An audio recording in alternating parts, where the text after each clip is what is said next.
All right, we are live, late, live. We are here. Ho, Lots of hoes. 2024 holiday show, last show of the year. Here we go. We're just hanging out. We're going to talk about the good, the bad, the ugly. Go over the last year and see what happened. I do have a couple of quick announcements. One, give out a shout out to Kai Fan. He has some medical stuff going on. He's got a GoFundMe set up. The link's in the show notes. So if you can give them some love, go check that out. We also have the 2025 MPR calendars available. Links are in the show notes. I think right now they have a Z Celebrate 24, which gives you 24% off, and it makes it nice. like $19 or something like that. And I still waiting to find out about international orders. The whole reason I went with Zazzle was because that's what they did. They were supposed to do it, yeah. And apparently that's not what they did. So cool. Waiting to hear back from them tomorrow, and I'll have better answer for that. But I got the one thing here, which would be Caleb Ott unfortunately passed away. Oh no. Yeah, so there's that. That was according to Facebook and a couple things there. So I imagine there's some GoFundMe's getting up for him as well. So I will keep an eye up for that, and I'll put it to Eric for the show notes if I find it. But that just happened, which was obviously upsetting. We liked Caleb. He was a cool guy to talk to. So, oh man, yeah. That sucks. Yeah. Oh, now that we've gotten all that out of the, that was a great way to start the holiday show. But yes, Nipper's probably drinking tea because that's what Nipper drinks. Tea. Okay. What are you drinking, Owen? Vodka. It's actually, well, it's vodka with like ginger beer and a lime. It is a thrown together Moscow Mule. This is my second one. If we somehow keep going till I get a third one, I will be drunk on a Monday. Oh, so, dear, oh dear. That's the goal. That would be a thing. But I will probably get some tea at some point because we shall make a proper cup of tea right here on air for Nipper. I would love to see. You would love to see that. I would genuinely love to see. Okay, well, let me I will text my wife. So yeah, my wife. I will critique it happily. Okay, well, while you guys are doing that, I think Rob and I will probably be on this side of the screen. Oh, look, here's my wife with a nice cup of cheers, brother. Lukewarm. There we go. I just have water. Boring. Well, I have a cup of lukewarm microwaved water. Oh, for the tea. Yeah. Hello. Broken. Yeah. And the mug's all dirty, so I had to use a wine glass. Yeah. Sorry. And now we're gonna dip the water. Just dip it in here. Kind of do this a little bit. Yeah. There we go. That's good enough. Yeah. Milk. I'll take the almond milk, please. Yeah, that'll be great. Oh my God. I'm gonna add some honey right here too. Oh my days. Just kind of, there we go. Oh my days. Honey's not coming out. Well, that's all right. It's okay. I have sweetener from Wawa that'll go right in. My God. We got some granulated sugar here too. I'm gonna need that's a wealth of great. counseling And after this. Yep. That's always the good thing. Keep dipping. That's good, right, Nipper? Good. It's good. There's so much to unpack there. Genuinely good, right? Pinky's out. What you wanted? Pinky's out. Pinky. Sorry. Pinky out. There you go. There we go. Feel offended. Several pinkies. There are 2 pinkies. No, you've gone too far. Oh, sorry. Yeah. No. I thought this is how you told me to do it. Yeah, this is. No. She's a tea expert here. Shame on you.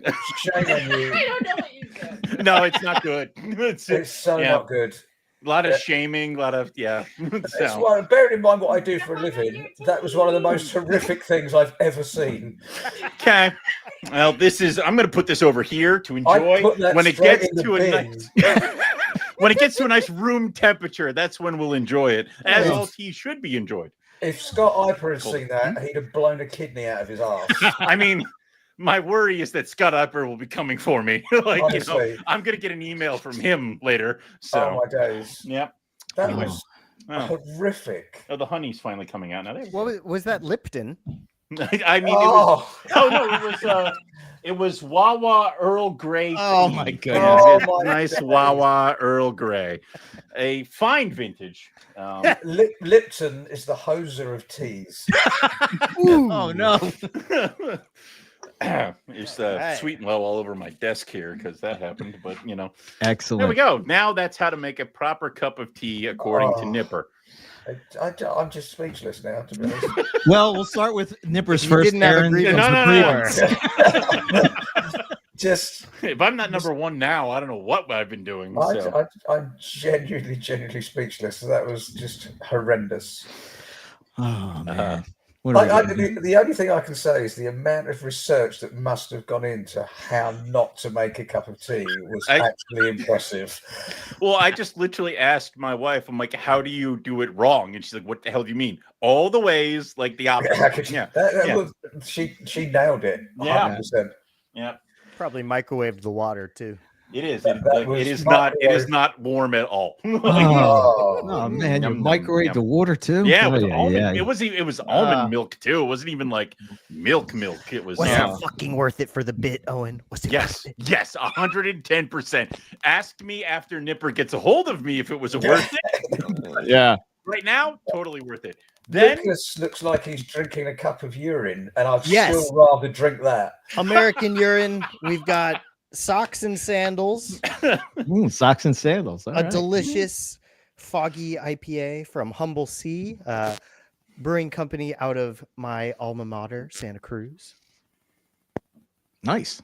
Been drinking it since I was 19. I mean, what? That's not the legal drinking age. So. It is in California. How about you, Rob? No, it's a national drinking age. Eric. What you got up there? I have the Happy Camper IPA that we've had on our various Arizona, New Mexico ventures from Santa Fe Brewing.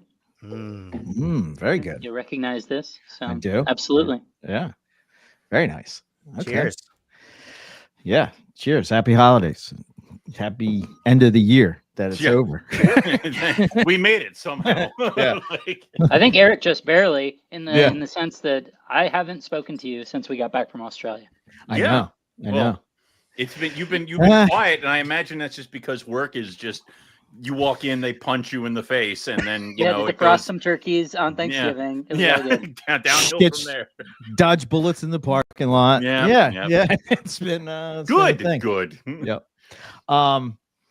Yeah, that's true. I've been out of it, man. I've just been fucked up in the head for like the past month, I guess. I don't know. I can't get shit straight, but here we are. But here we are. At least you're thin.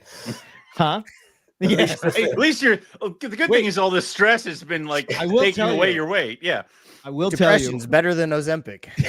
Being on the other side of this is like the best way to work out any of that is lifting weights, hands 100%. Down, 100%. It's like medicine, man. What do we do with our feelings? We hide them in our muscles. Nipper send me a self-help tape. I listen to it every night before I go to bed. Now, Eric. Somebody forward that to me. I need some of that. We swallow it down until it becomes cancer. All right, God. Oh man, but yeah. We love you, big guy. Happy that you're with us today. Who, Rob? No, you. Oh, me.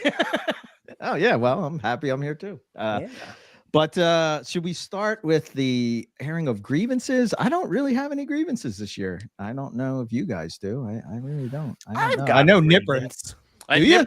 Nipper is nothing but a ball of grievances in human form. So, I imagine there's some. Maybe a few. Let's just get those out of the way, To be fair, there isn't many, and the reason being is because you lazy fucks don't put much out. Grievance number one. I'm a little mad that it's not like a scroll that he kind of like just does. It's on a phone now. I'm high tech now. It was better. It was better when you had a notebook and you were like, and the next page. You're like, oh no. So. Should we start off gently? Yeah. No. Okay. What does it matter? Pull the Band-Aid off. Pull the Band-Aid off gently. Owen, Yes. What are the genus of snakes, mostly from Indonesia, that are rear-fanged? Oftentimes they're black with yellow stripes. Boyga. Very good. Thank you. Why can you say it now? Under And severe for pressure. For the whole year, you've been calling them boega. I've been working on that or trying to. It's just a slip. And I notice it now and I keep doing it. And I'm like, God damn it. And every time I do it, I'm like, Nipper's gonna Nipper felt that. I'm Like, yeah. I'm liking the way self-improvement is good. Make him fix colubrid next. There's nothing wrong with the way I say that. Baby steps. No, whoa now. Eric. Whoa now, child. What'd I do? Eric. Yes. When we was out in the desert, Yeah. the lovely speckled rattlesnake that we found. When we were out in the desert. Was it a speckled? Because that is the No, answer. It wasn't a speck. No. I'm like, did you like? Yeah, I don't know. I thought it was a trick question. I'm like, wait a minute. Is it a speck? Because Okay, I know that one. I'll make it easy for you. Okay. What most people call it is a panamint. What do you call it? The hell is that? Panamint? I don't know. You call it a paramount, like some film. I mean, it was quite paramount. Go to hell. Like, yeah. I mean, I've been searching through text. I think I don't remember seeing a paramount. It's a new rattlesnake. genus. Get up. Awesome. Keep up with the times. It's a new rattlesnake. That's what Hosier told me. I don't know, man. What did he tell you? So then, I went out of the bit now. He's on his own. Just to confuse me a little bit more, Yeah, we started confusing genuses on one of your episodes. I did. You did. You were talking about a type of boiga. I think it's called a Mollendorf. Okay. No, that's a 100-flower rat. That's a 100-flower rat snake. Yeah. When did that go into boiga? I mean, recently. When have I ever- reclassifications of DNA is kind of fun with that. I have never claimed to be a colubrid guy or a rear fin venomous guy. See, I said fin. Real fin, yeah. Rear Yeah. fin. Yeah. Yep. I can't help it. I never graduated from high school. What do you want? We dumped the Queen's English long ago. Yeah. What else have we got? Let's have a Similar look. to the way Owen dumped his tea earlier. Yeah. Listen, it is still in the cup, and I will enjoy it later. We have, and I was genuinely screaming at my speakers when I heard this. This must be Lucas. No, It was, in fact, all three of you. I deny it. Deny. And to be fair, Lucas, I was most. He has a master's degree. It's I his was fault. most disappointing in you because I'm ready to fight my way out of this paper bag. Go ahead. I know these two are clowns, but you, I thought that you're an educated man. I am an educated man. You're an educated man. He was having a discussion, trying to remember a South American country beginning with B. Brazil? Oh, None of you could think of a South American country beginning Bolivia. with B. no, There is no South American I country, said a few. mate. I said a few. Come jokes. now. I said a few. You jokes. actually I said Paraguay. I said Bile. What are you doing? Like, why are you calling us from a rave? dancing. Well, this Hey was guys, what's unexpected. up? Merry Christmas. Is that Pitbull you got What playing are in the you background? doing? For our audio listeners, that I is just- Justin I- Kuhlander. I just wanted to thank the MPR group for sending me on this wonderful cruise. And The hell we did. fantastic. By the way, Owen. I have not seen these expense reports. I'll submit them. Everything's documented and itemized. We're just Awesome. setting sail. But I thought I'd check in and say hi, happy and Merry Christmas, and see you guys. Yeah, Same to have fun, Justin. Don't fall off the boat. All right. He'll I'll try have not to. push you off the boat. Like, stay on the boat. See you guys. Bye, man. Justin. Sailing. Nice. That was good. Anyway, See, Yeah. next time, like Nipper, you have to step up your game. You have to call us from some sort of club with glow sticks next year. Like, I'm very down with that. just that. Anyway, I'm So sorry. your last Where were thing was you? invalid. Something about Bolivia, Bolivia, Brazil, Paraguay, Paraguay. Paramount. Panama. All you come up with is it could be on the equator. It could be Bargentina. I Yeah. remember this Argentina. moment. I said all of them. Argentina. What were we talking about? Boas? I mean, listen, these three guys and boas. I don't know anything about. There's a boas. reason we're not on the boa podcast. Fair. Thank Yeah. you. Yeah. Now, I've already sort of preempted the others. What happened? Where's CNC been? It's my thing. It's my jam. There's been no carpets and Well, coffee. you could just call us. I Yeah. know. I don't actually want to talk to you. I just Oh, want to you want to sort hear of us, listen but not to you. talk to us. Okay. Yeah. I want to have Okay. a conversation with you. I don't want to actually interact with you people. I just want to watch. Exactly. Weird. To be honest, there's been a writer's strike. Yeah. We're working through it. Yeah. Yeah. It's, our people talking to their people, and it's been tough. It's been tough. Yeah. My people are assholes. They just Exactly. It's I the keep- egos, man. Yeah. It's the egos I here. keep asking for things that are just so unrealistic, but I will not move. I will not budge. So, Yada yada yada. Yoko Ono dos tres. yep. I'm You expecting understand. Yeah. 2025. Yeah. I am expecting a lot of carpet and coffee, is all I'm saying. Okay. Damn it. Well, otherwise, yeah. Otherwise, what? Here comes the Otherwise- threat. otherwise, there will be some proper slingy leg slaps at Carpet Fest. That's all. I'm excited that you're coming to Carpet Fest. So am I. Terrified. I'm a little terrified, but yeah. I can't wait to hurt PA. Rob's been telling me how nice and easy it is. It does not have the ticks that you will find in New Jersey. It's not like the desert. No, No, apparently not. no, it's not like the desert. Everything is green and wet. Yeah. I'm looking Yeah. forward to it. Okay. So, calendar competition. Yeah. Did I win? You lost again. Nope. Yeah, this is bullshit. This is utter bullshit. And you won what? There's always one person a year that pisses me off about the calendar, and now I guess it's you. So you won several years ago because I have the pictures. Yeah, that was then. My picture was mint. Same picture. You just hated on my talent. You did. Nobody. Same has- picture. I don't want nobody people can to be more think it's mad about rigged. the calendar contest than me. That is Yeah. true. At least I I said your name, Lucas. He just got booted off the whole Yeah, well, thing Lucas altogether. won, and then he got his intro pulled. I So, literally, yeah. I won, and I was to the moment I opened the package in the mail, I thought that my picture was going to be in there. Oh, Yeah. mate. Yeah. That's so- how I found out, was putting it on the wall. Yeah. He's like, wait Yeah. a minute. That was like- a nice haymaker. I'm like, yeah. Mom, look, I swear I made it. Oh, And yeah, that was That's quality. That's a good. That's that was quality. Eric did that. I didn't do That's that. fine. Eric did that to him. Yeah, I Yeah. did that. I'm sorry, Lucas. it's okay. Every little thing that hurts makes And me he hasn't sent him stronger. a single snake to make up for it. I have not. No. No, That's another level of cold. I like it. I'm just Sometimes you got to remind people who's in charge over here. It's like, okay, yeah, I got it. right. Yep. Sometimes the answer is no, even when you want to say yes. It's still Sometimes no. the answer is no, even when at one point it was yes. Yes, exactly. Got it. I've no one to blame but myself. Exactly. Yes. Good job, No, Lucas. you do. I'm glad you reflected and moved on. Wait.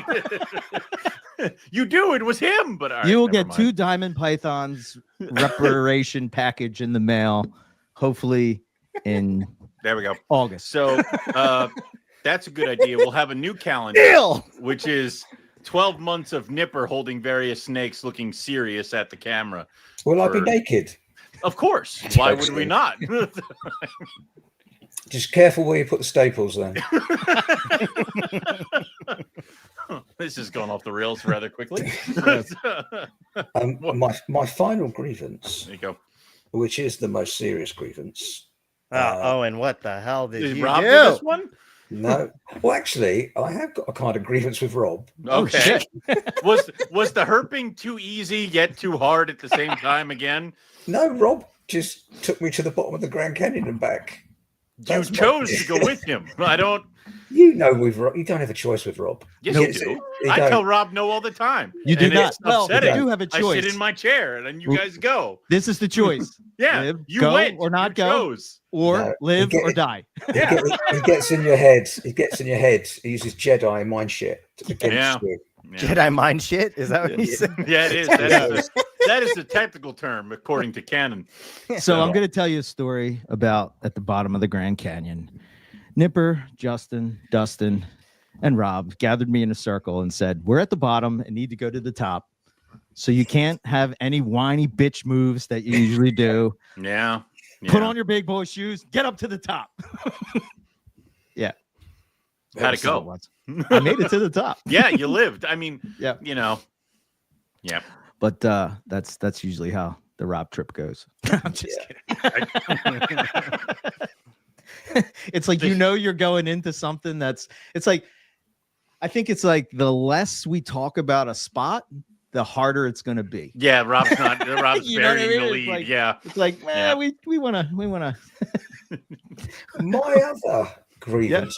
My other grievance with Rob. This is quite Oh, good. man. Therapy session. Wow, I didn't mean to pivot this and avoid what we were getting into, but this is working out well. Yeah, tell us more about Rob. Yeah. Don't worry, my fun grievance is you all day. I was all naive and innocent and happy. Well, no. You were none of those things ever. I'm pretty sure you were born unhappy and knowledgeable and naive and happy. if you picture me skipping around the habitat in America, I just can't. enjoying myself, thinking I've only got one little list over here, and that's just to see Venom stuff, and that'll be easy and that'll be fun. And then I do a podcast with Rob the other day, and he stealth bombs me with new lists. That seem really good fun. What's You're the done. new list? You're done with Europe. I don't understand why you're not trying to move on to conquer another continent. Well, there's Pituophis now. I don't know where that came from. That was left field. That was a zinger. I like that. You don't like Pituophis? No, I love them. But what's wrong with you? Why don't you like Pituophis? I love Pituophis. So why are we attacking Pituophis? I'm not attacking Pituophis. Okay. Hognoses, another matter. Pieces of shit. Whoa. Dirty little snakes. Somebody summon Whoa. Dr. Loveman. Dirty little flat-nosed bastard snakes. But yeah, so anyway, so I've got more things to think about in America. So that's another one for Rob. But my final and most important, and I'm going to quote this, and I was stricken when I heard this. Not me, please, not This is a direct quote from Mr. McIntyre. It's not good. It's not going to be good. Hit me. Toads are kind of dumb. Tell me I'm wrong. Toads are kind of dumb. You're a very bad human being. Defend your argument. Baby Jesus hears everything you say. And he can totally do that. I mean, I toads did hear it. kind of are dumb. Yeah. Why are toads are kind of dumb? I mean, they're kind of dumb, They're man. kind of dumb. Like, how many cane toads sat in the road and went, "Come at me," as we drove towards them and killed them? That's just fearlessness. That's a good point. It's stupid. Yeah. I mean, they're doing push-ups, India. They're just like, bring it on. And that's an invitation. I accepted the invitation. Yeah. I mean, toads are kind of dumb. I mean, the good thing is that the toads in the UK wear petticoats and drive cars, which is fun. But, it's anywhere else. How very dare you? All right. Anyway, that's my grievances, and I feel much better. Thank you. Okay, good. I'm glad we can do this session every year. Yes, I'm glad you feel better. That's it. The reason that we're giving you more lists, Nipper, because we love you and we want to spend more time with you. Yeah. Adorable. Yes. All for that. We have to do that. Otherwise, you won't come over here. I will come over there. Mm. I can't Like, wait. It's more revenge filled if you come over here and there's not a list. And, yeah. You know what's in Philadelphia, or like, you know what's in PA? Hellbenders. Hellbenders. Yes. Who doesn't love a hellbender? Snot puppies. They're kind of one. dumb too. No. Just Whoa. I disagree with this man. No, that was the bridge too far for me. well, Well, I take that back. All right, let's go down the list. We got questions. Yep. I'm going to start with the first one. All right. What are you most proud of in 2024? I think for me, I have three things.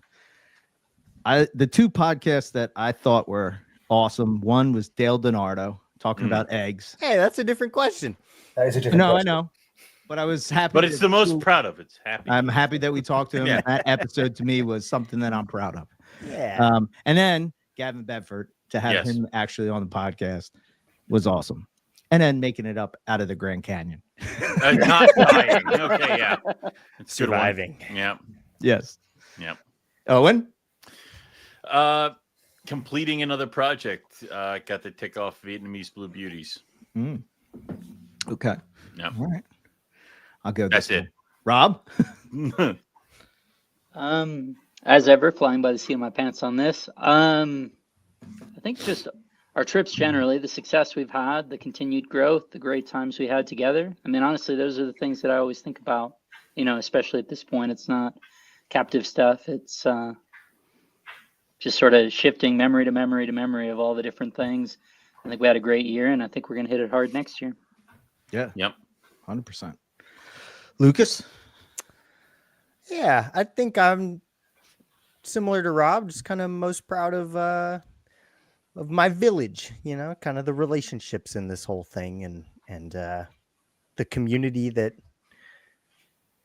I have been able to assemble around me. I'm very proud of that. Very cool.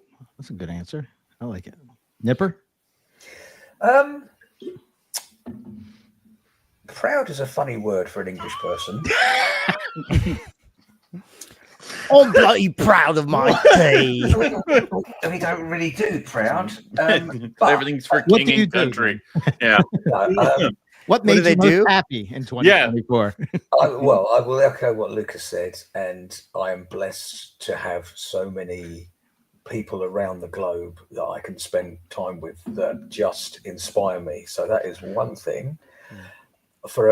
On a more practical, less ethereal note, I'm proud that Justin and I are getting our book across the finish line. So that'll be really cool. That should hopefully be out early in the new year.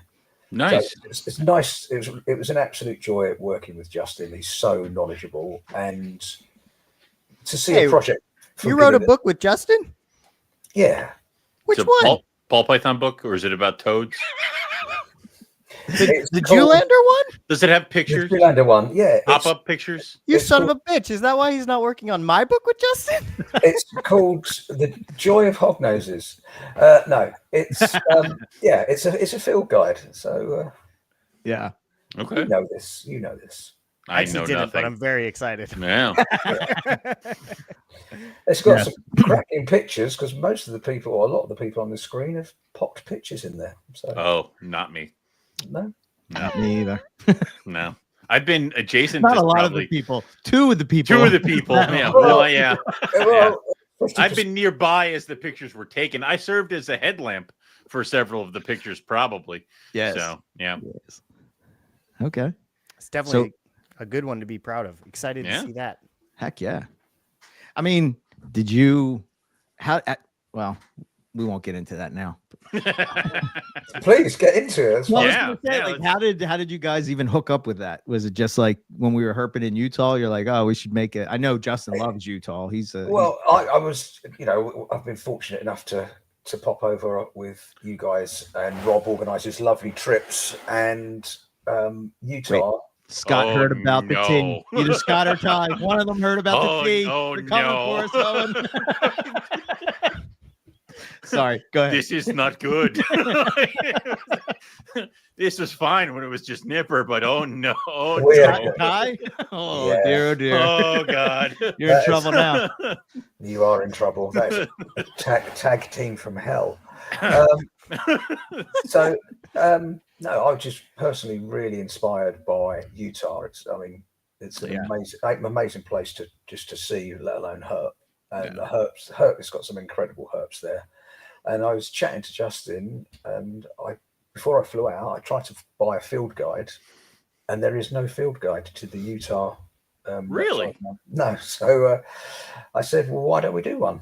So we did. It's been a really, really interesting process. I Yeah. love it. Can't wait to see it. Yeah. I mean, we still have snakes to see in Utah, so it's We still have a lot to see in Utah. yeah, for sure. Just as I mean, we saw the toads, right? No, we didn't. No toads. Yeah. Damn. The only place I've seen all the toads in America is Florida. No, that was the trip. Yeah, I forgot. Those are weird toads in Florida. They've got some cool toads in Florida. Okay. Yeah, Scott, just rewind back a little bit. No, don't do it. You'll see Owen making No. TV. Don't do You'll it. be very It's upset. not good. So, anyway. Anyhow, what was your biggest learning lesson from the past year? Ooh, I didn't know how to answer this one, but I I'm didn't gonna go either. with- Has there been anything? Anybody learn anything? That it's okay well, to have Nipper would if we would put out some content. Yeah, Maybe yeah. he would learn some stuff. But I got one. we've been slagging. Lucas. When herping, grab first, ask questions later. No, bad. That's bad. For when Rob and I were on a glorious San Francisco garter snake mission, my choice to not grab first resulted in only me seeing it with no photo evidence, and now it's basically like it never happened, and that's a bummer. I know what that's like, Lucas. You should speak to Rob about coral snakes. That's what I'm saying. Yeah, but that one you want a question before you grab. That's not a good one to grab. Yeah.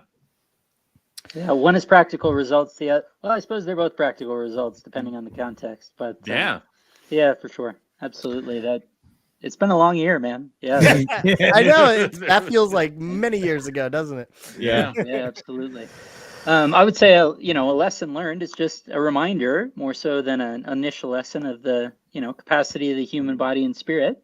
And I would say that was the Grand Canyon adventure, right? A reiteration of with planning, focus, and want to. You can overcome obstacles, purely physical, entirely mental, mix of both. I like that. Yeah. Scott had one. There He you said, go. They have learned how much is involved in doing a podcast.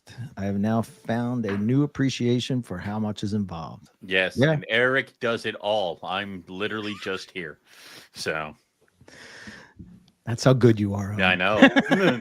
know. Talent doesn't. I don't get these hands dirty. Come now. That's right. right. So it's- So I don't know. I was thinking about one of the things that I was thinking, how you've changed over the past year, what you keep, how you keep, and then maybe just your view of the reptile hobby. For me, I didn't really add anything. I did add one thing. I added the reduced pattern Darwins, which I was excited about because I kind of like Darwins. I think they're cool.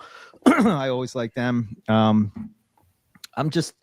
guess, I don't know. For me, it's sort of like Rob sort of said this earlier. It seems like more out in the field, less in the snake room lately. And, I don't know, slimming down the collection. What a huge difference that make. So that's how I keep. I don't know. I've really kind of slacked on moving snakes to the larger cages and that whole thing. Cause that's sort of like, last on my priority list at the moment, but, I'm looking to do that in 25. And then I don't know my view of the reptile hobby. I don't know. I feel distant from it lately.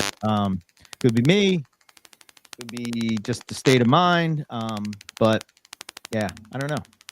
I just feel like something switched, I guess. Maybe. I don't know.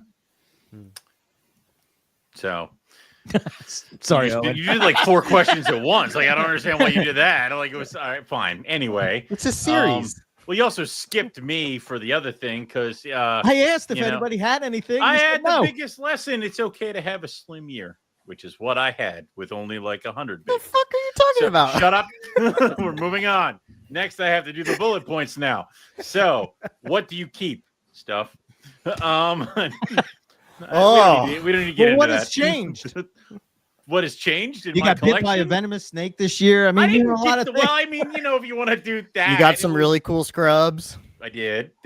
Oh, I mean, You have yes. children pythons now. Yeah, and boas, more And more boas. What the hell? and the dog tooths, and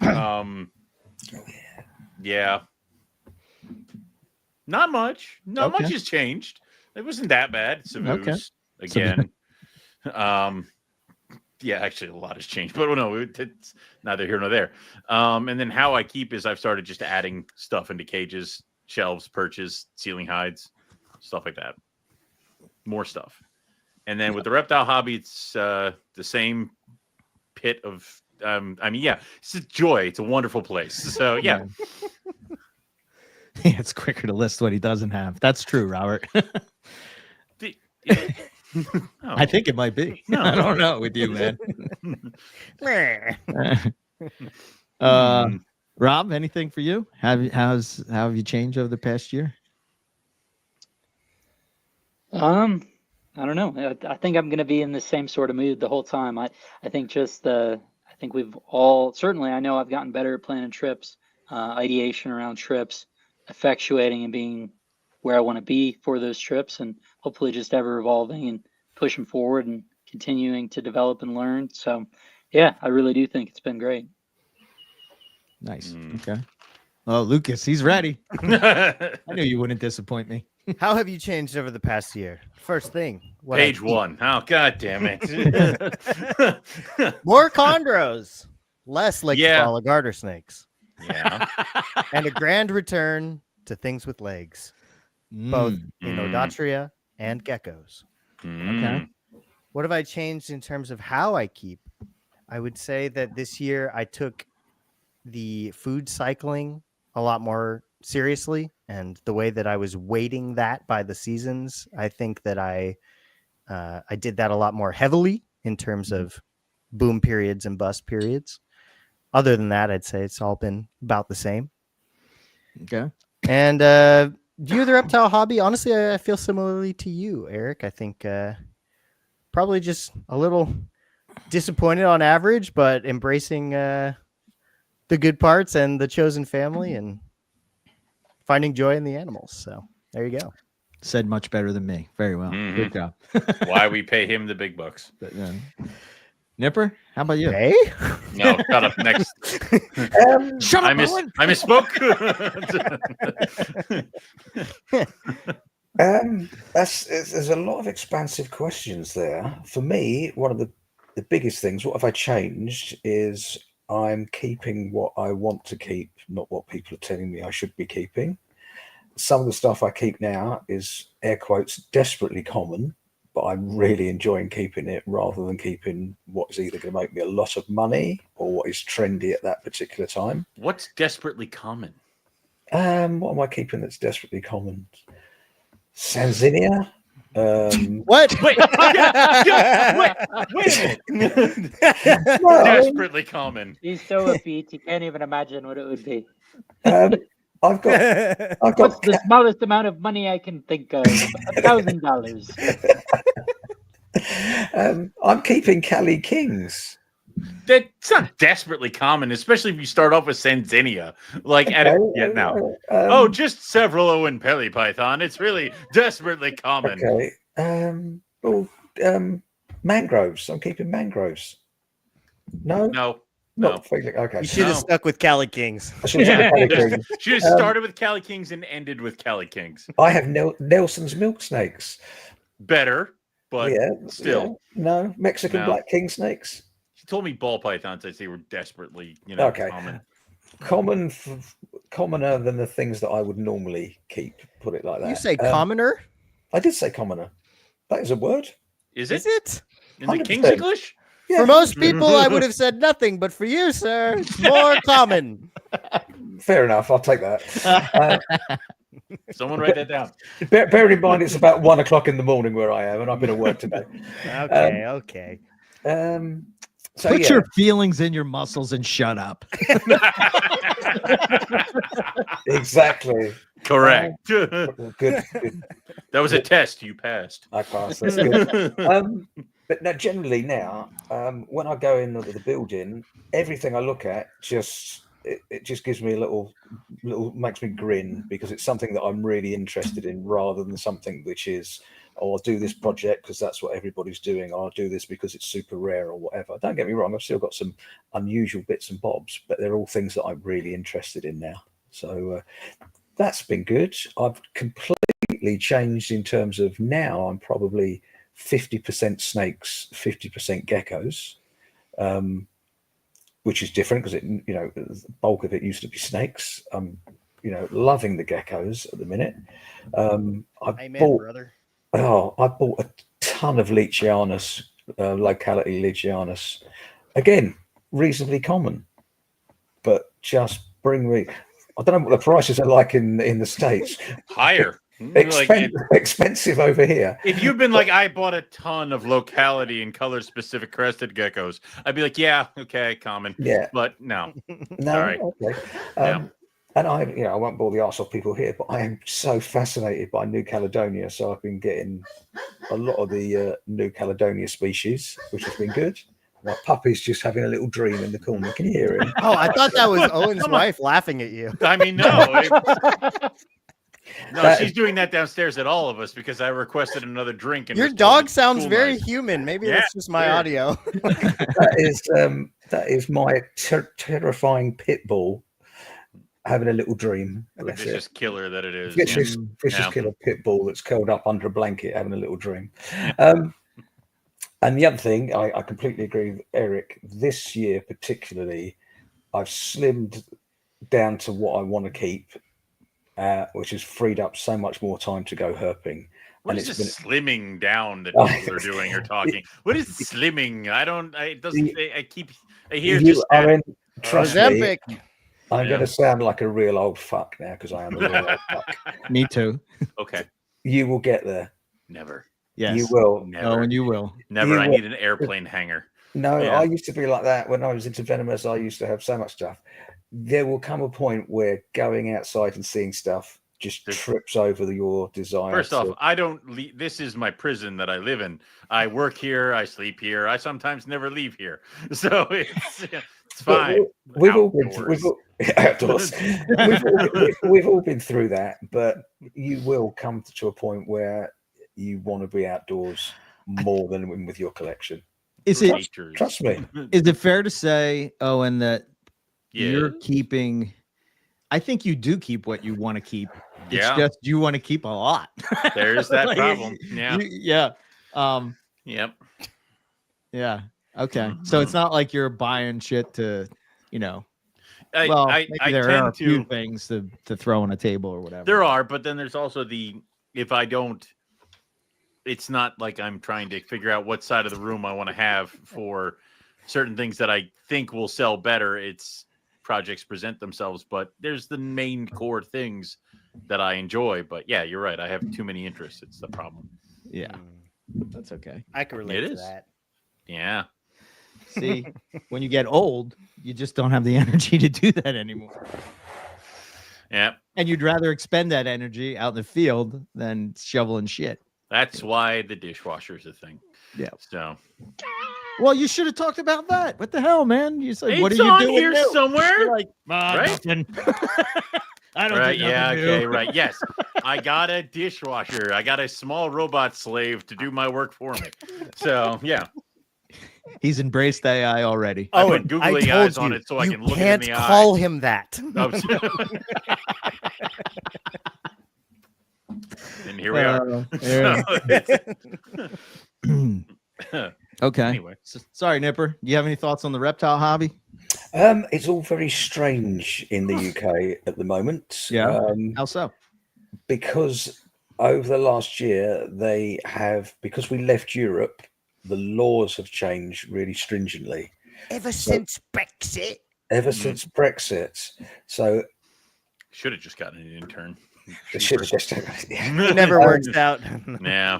So whereas before I could drive over to Europe to a show, load the car up with stuff and just drive back, now there's a lot of paperwork involved, which has meant we're sort of heading towards an American style of keeping over here, where I think what's here at the moment will be what we're going to have. So yeah, things are just a little bit uncertain. I think we're going to start trading more with the states. To be perfectly honest, I think trade routes for animals are already starting with the states, which we haven't seen before, which is a good thing because most of the things I'm interested in are American. But yeah, there's a real noticeable swing away from the European and the wild caught imports, and they're now importing captive bred stuff from the US. When you said that we were going to be like more like the States, I assumed you just throw a blanket over the bins of snakes as you drove them back into Britain, therefore hiding them. So, I thought that's what you were going with, is just we're going to that was the American system. The border. Yeah. Walk across the border. Yeah. If you can hold your breath for 21 miles underwater, yeah, you can do that. Yeah, you can totally. It works. Yeah. What did Rob say earlier? Just try hard or something. Yeah, do better. I don't understand. That's one for sure. Huh? That's interesting.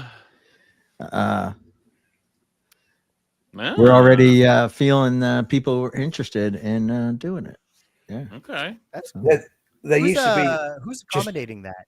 Like, how is that actually being done in practice? I thought that one of the shipping companies was going to start. Had something set up.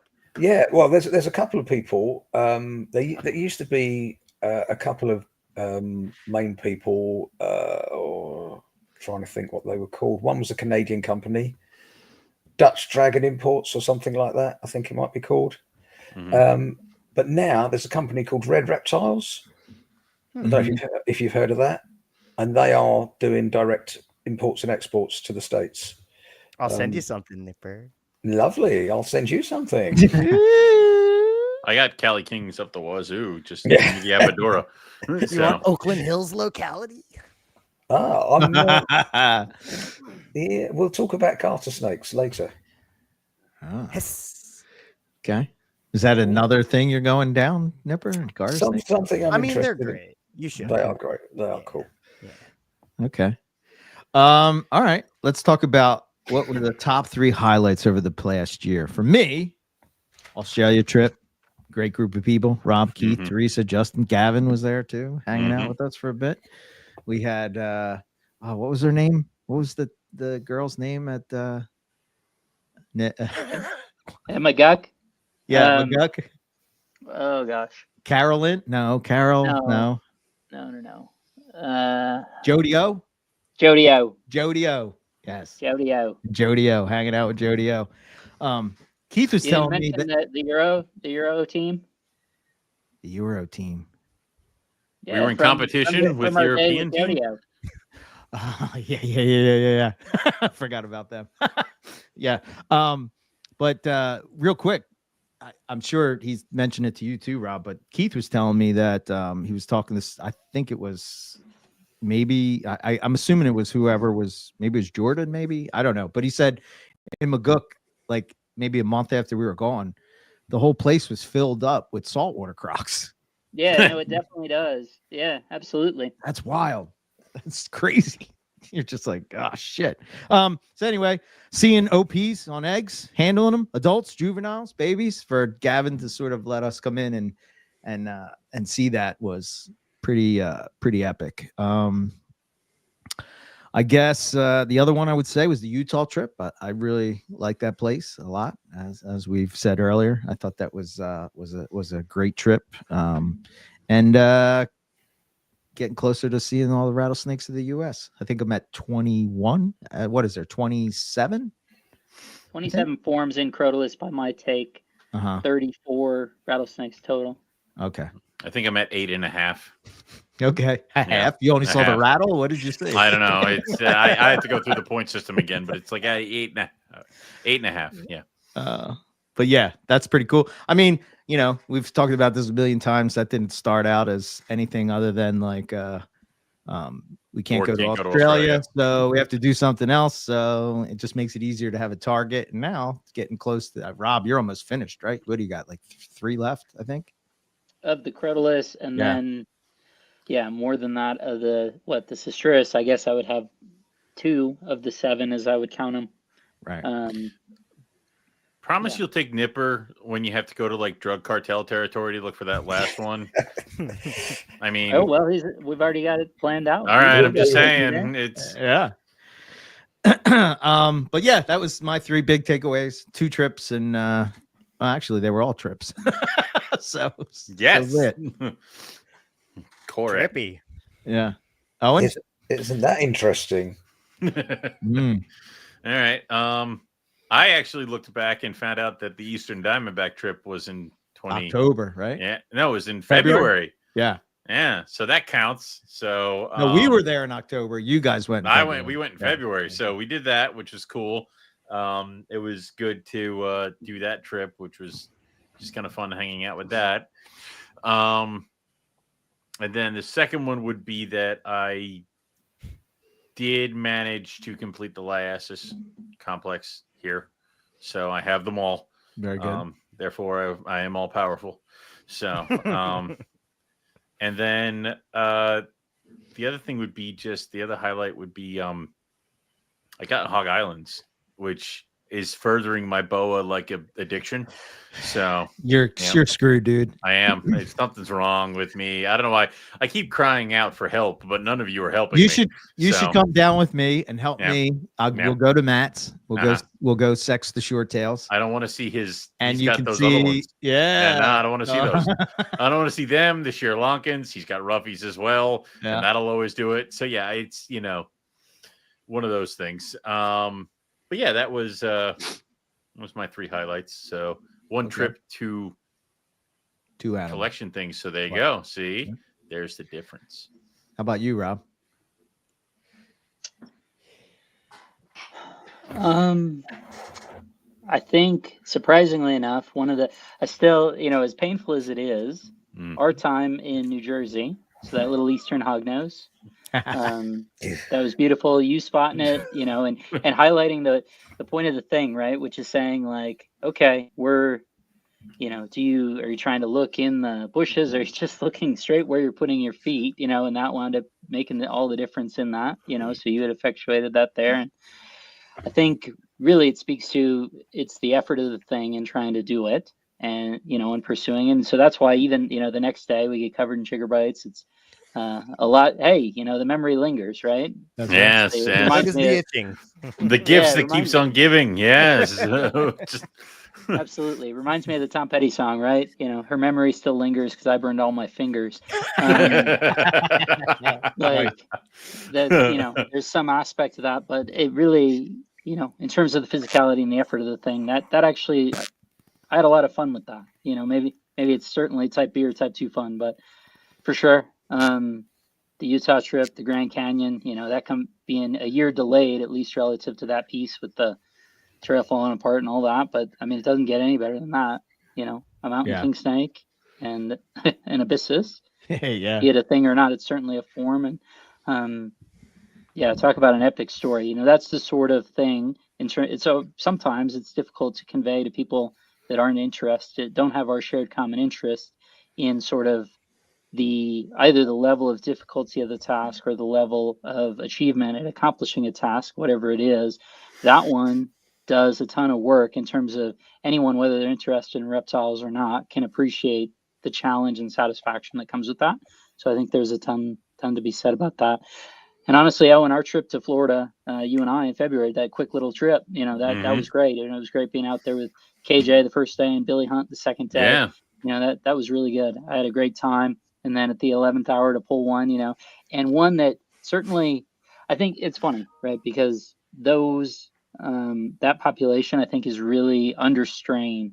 And the fact that, the animal looked as it did, which is kind of undernourished, dehydrated, all these things, but it's really speaking to how tough those things are in that condition, to be living without access to fresh water, that they still survive, they still thrive, that it kind of highlighted for me the point that, we all want the most beautiful, the most unusual looking, whatever, the most spectacular, however that's defined, right, to post to Instagram.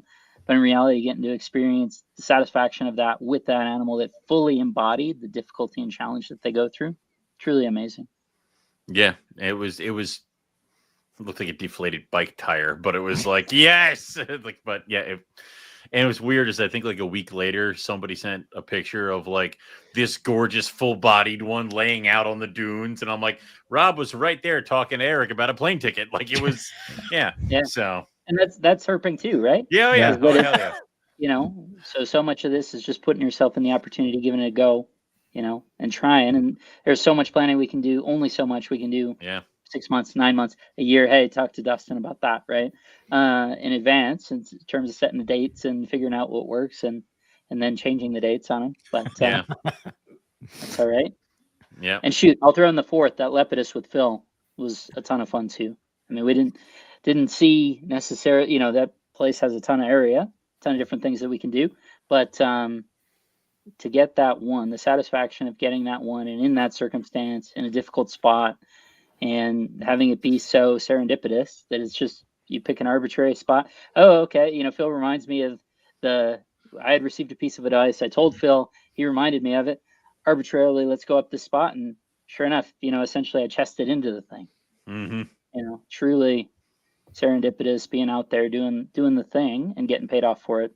Fantastic. That's cool. Lucas? I think, so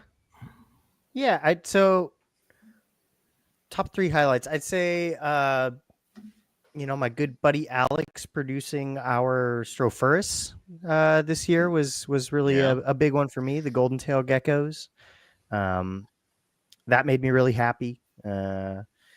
Making more womas, that has not worn off. That still makes me really happy. There don't need to be more womas on this planet. I mean, my God, none of them have good attitudes. So some of them do, but for me, they're pretty enough that I don't care what their attitude is. And I think just being able to add like some locality chondros. I'd say those would probably be my 3. Cool. Yeah. Okay. What locality? I'm working with Manicories and Sarongs. So staying Yeah. pure Morelia Azuria Pulcher. Nice. I like those. They're blue. Right. Have you become the chondro head yet, or is there time to save you? I don't think that I'll ever be that. I just think that I love having them as part of my soup. Yeah. I get that. Yeah. Yeah. 100%. Rob, California was this year, right? Yeah, well, that's what I was actually going to say. Okay. You know, Brandon popping on the chat reminded me. Yeah. You know, I couldn't remember if another that was October or March. No, that was April. April. Okay. That was April. We'd gone March, you know, a couple years before, but yeah, we went, you know, Dustin was too busy, had better things to do. So it was just Brandon, you and I. Yep. And man, that one was fantastic as well. Just a busy, fabulous, great year, great crew. You know, seeing Lifer Ruber, that was fantastic. Saw a couple talk about specs. You know, we did we saw 3 or 4. That was great. Brandon turning out the Lifer Hellerai for me. Yeah, all fantastic. So I had seen his little post there, and that, you know, sparked to memory the same thing you had. Yeah. Sorry, Lucas. I didn't know if you were done, but it just had in my head. You're done now. Oh, no. All good. Yeah, no, that was 3. I mean, there's so Okay. many things to, you know, but I'll go with that. I think I'm just going to jump in here real quick. Was just another highlight, you know, was the thing that I liked most about the California trip was the hangout afterwards. Because what would happen is typically on the trips that we go on, usually I'm the old guy and me and Justin retire, you know, early. And then, you know, Rob and you young guys will hang out for, you know, till 5 o'clock in the morning and then be ready to go on a 20-mile hike with like, what's the matter? What's wrong with you? You know? And that's getting harder to do. Like it's definitely getting Just gotta harder. train your body. So apparently. I felt like it was, you know, I don't know. I just felt like, oh, okay, well, I guess I'm going to hang out because there's only 3 of us. So, you know, here we go. And just hanging out and, you know, getting to actually hang out with Brandon and get to know him and whatnot. And then, I don't know, we were all over the place. Plus, he played excellent music, Nipper. Excellent music. His music was so good. It was so good. It was reggae. He played a lot of reggae. Oh no, So good, Nipper. that look on his So face good. says no. If you can't Yeah. dance to reggae, I don't even know who you are. I'm not saying I can't dance to it. I can dance to anything, mate. I am a funky diva, and let's never forget that. It's a lot of to unpack right there, but I'm just gonna let it go. There we go. Nice segue into what were your highlights, my friend? It has been when I looked at this question and was looking back, it made me appreciate how much we have done. The year's just gone. It's just been crazy. Yeah. So it's quite hard to pick three, but I've in some particular order, finding Anatola Serta on Zamos purely because it means I've nearly finished the list, but just because of the physicality of trying to find this tiny little lizard, and the scenery was absolutely stunning, and it was quite.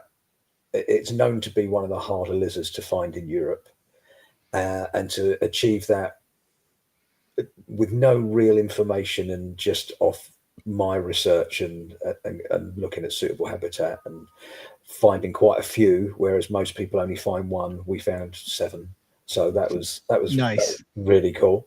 That would be one of my highlights. The other, obviously, would be finding the blotch snake after so many years, 20 years of trying to find a snake, to actually hold one in my hand in a place where I've been so many times, literally standing next to bits of trash that I can remember flipping for 5 consecutive years, the same piece of trash, and actually handling the snake was just insane. But my absolute highlight of the year was the Utah trip. It was for so many reasons. It was getting on. If it wasn't for the fact that the music was so shit, it would have been probably the perfect Herp trip. I mean, the company was adequate, but to see snakes that I've almost dreamt about seeing for decades, if not longer. How do you almost dream about it? Oh, yeah, that's a good point. Thank you. You either do or you don't. I don't know how you almost dream about it. Good point, Will. To dream about. There we go. Things, yeah, but to constantly read the textbooks of that area and see photographs and think, I grew up in a rough part of London. I'm never going to see something like that in my life, and then to actually be standing at the bottom of the Grand Canyon and seeing such an iconic snake, and just be standing in Hopi Indian territory and seeing such an iconic snake, it was just incredible. And also the ephemera that went with that. I mean, I mentioned it on the podcast the other day, but to sit with a chum and grub about in the dirt and find fossils is just the best thing ever.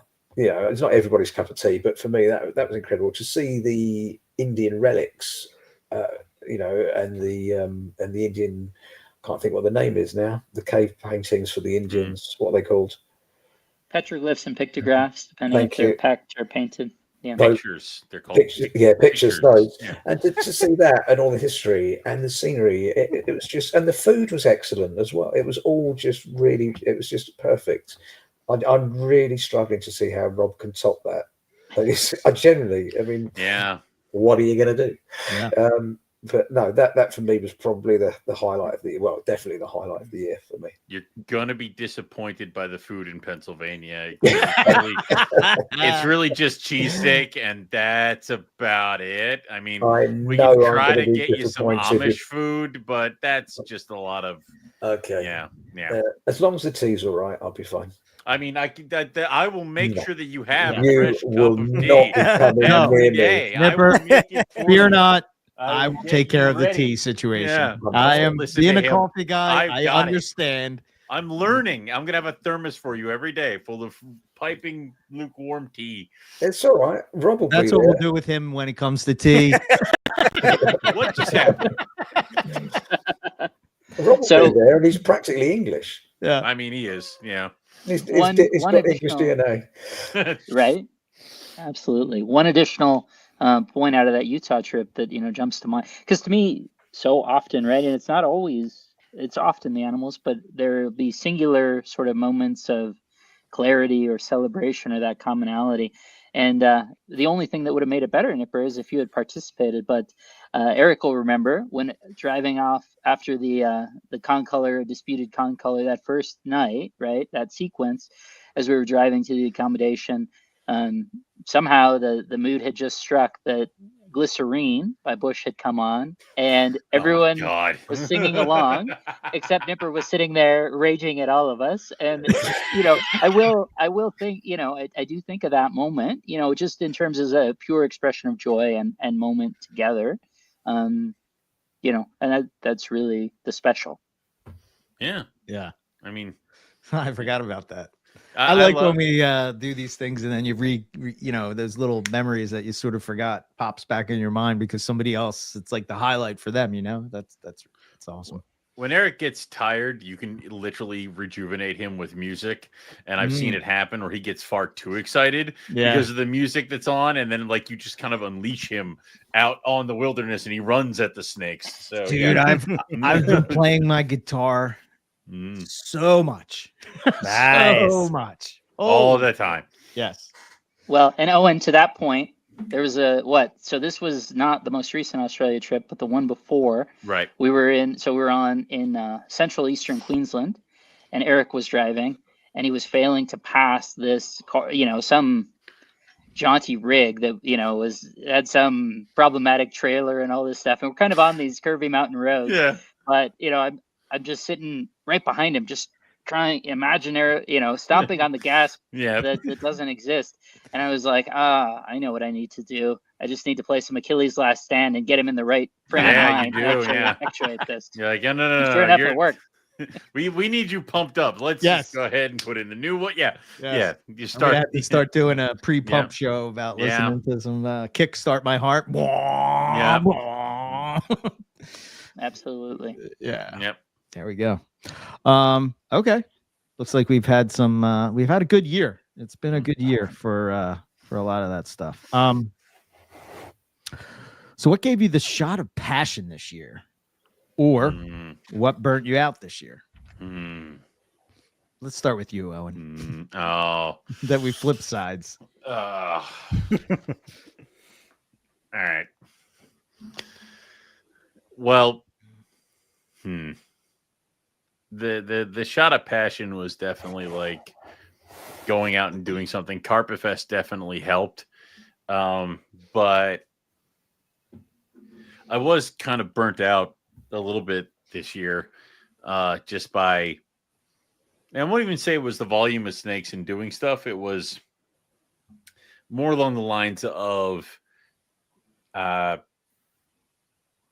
planning and thinking. I was overthinking a couple things, and it was one of those that I wouldn't even want to say there was necessarily a cause. It just kind of happened, and it just kind of got tired.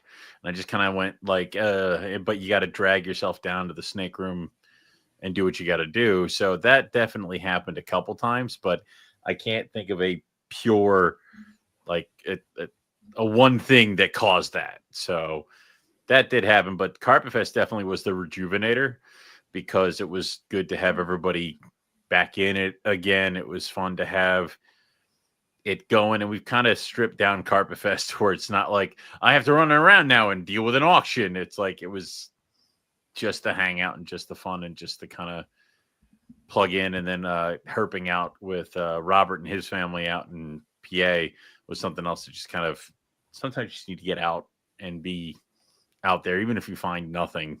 We found a bunch of Nerodia that was pissed at us, but it was just, that's fine. That's all we got. I'd been fine with the Nerodia, but yeah, I think that just happens. Okay. Sorry, Owen. It's okay. It's fine. Lucas, how about you? We'll go around. Shot of passion. I guess locality chondros again, because I didn't really need one. Every answer is locality chondros. What the hell is this? I didn't really need a shot of passion. I feel very, very passionate about the things that are going on. But if I had to pick one thing, probably be that. I don't think that I struggled with burnout this year, luckily.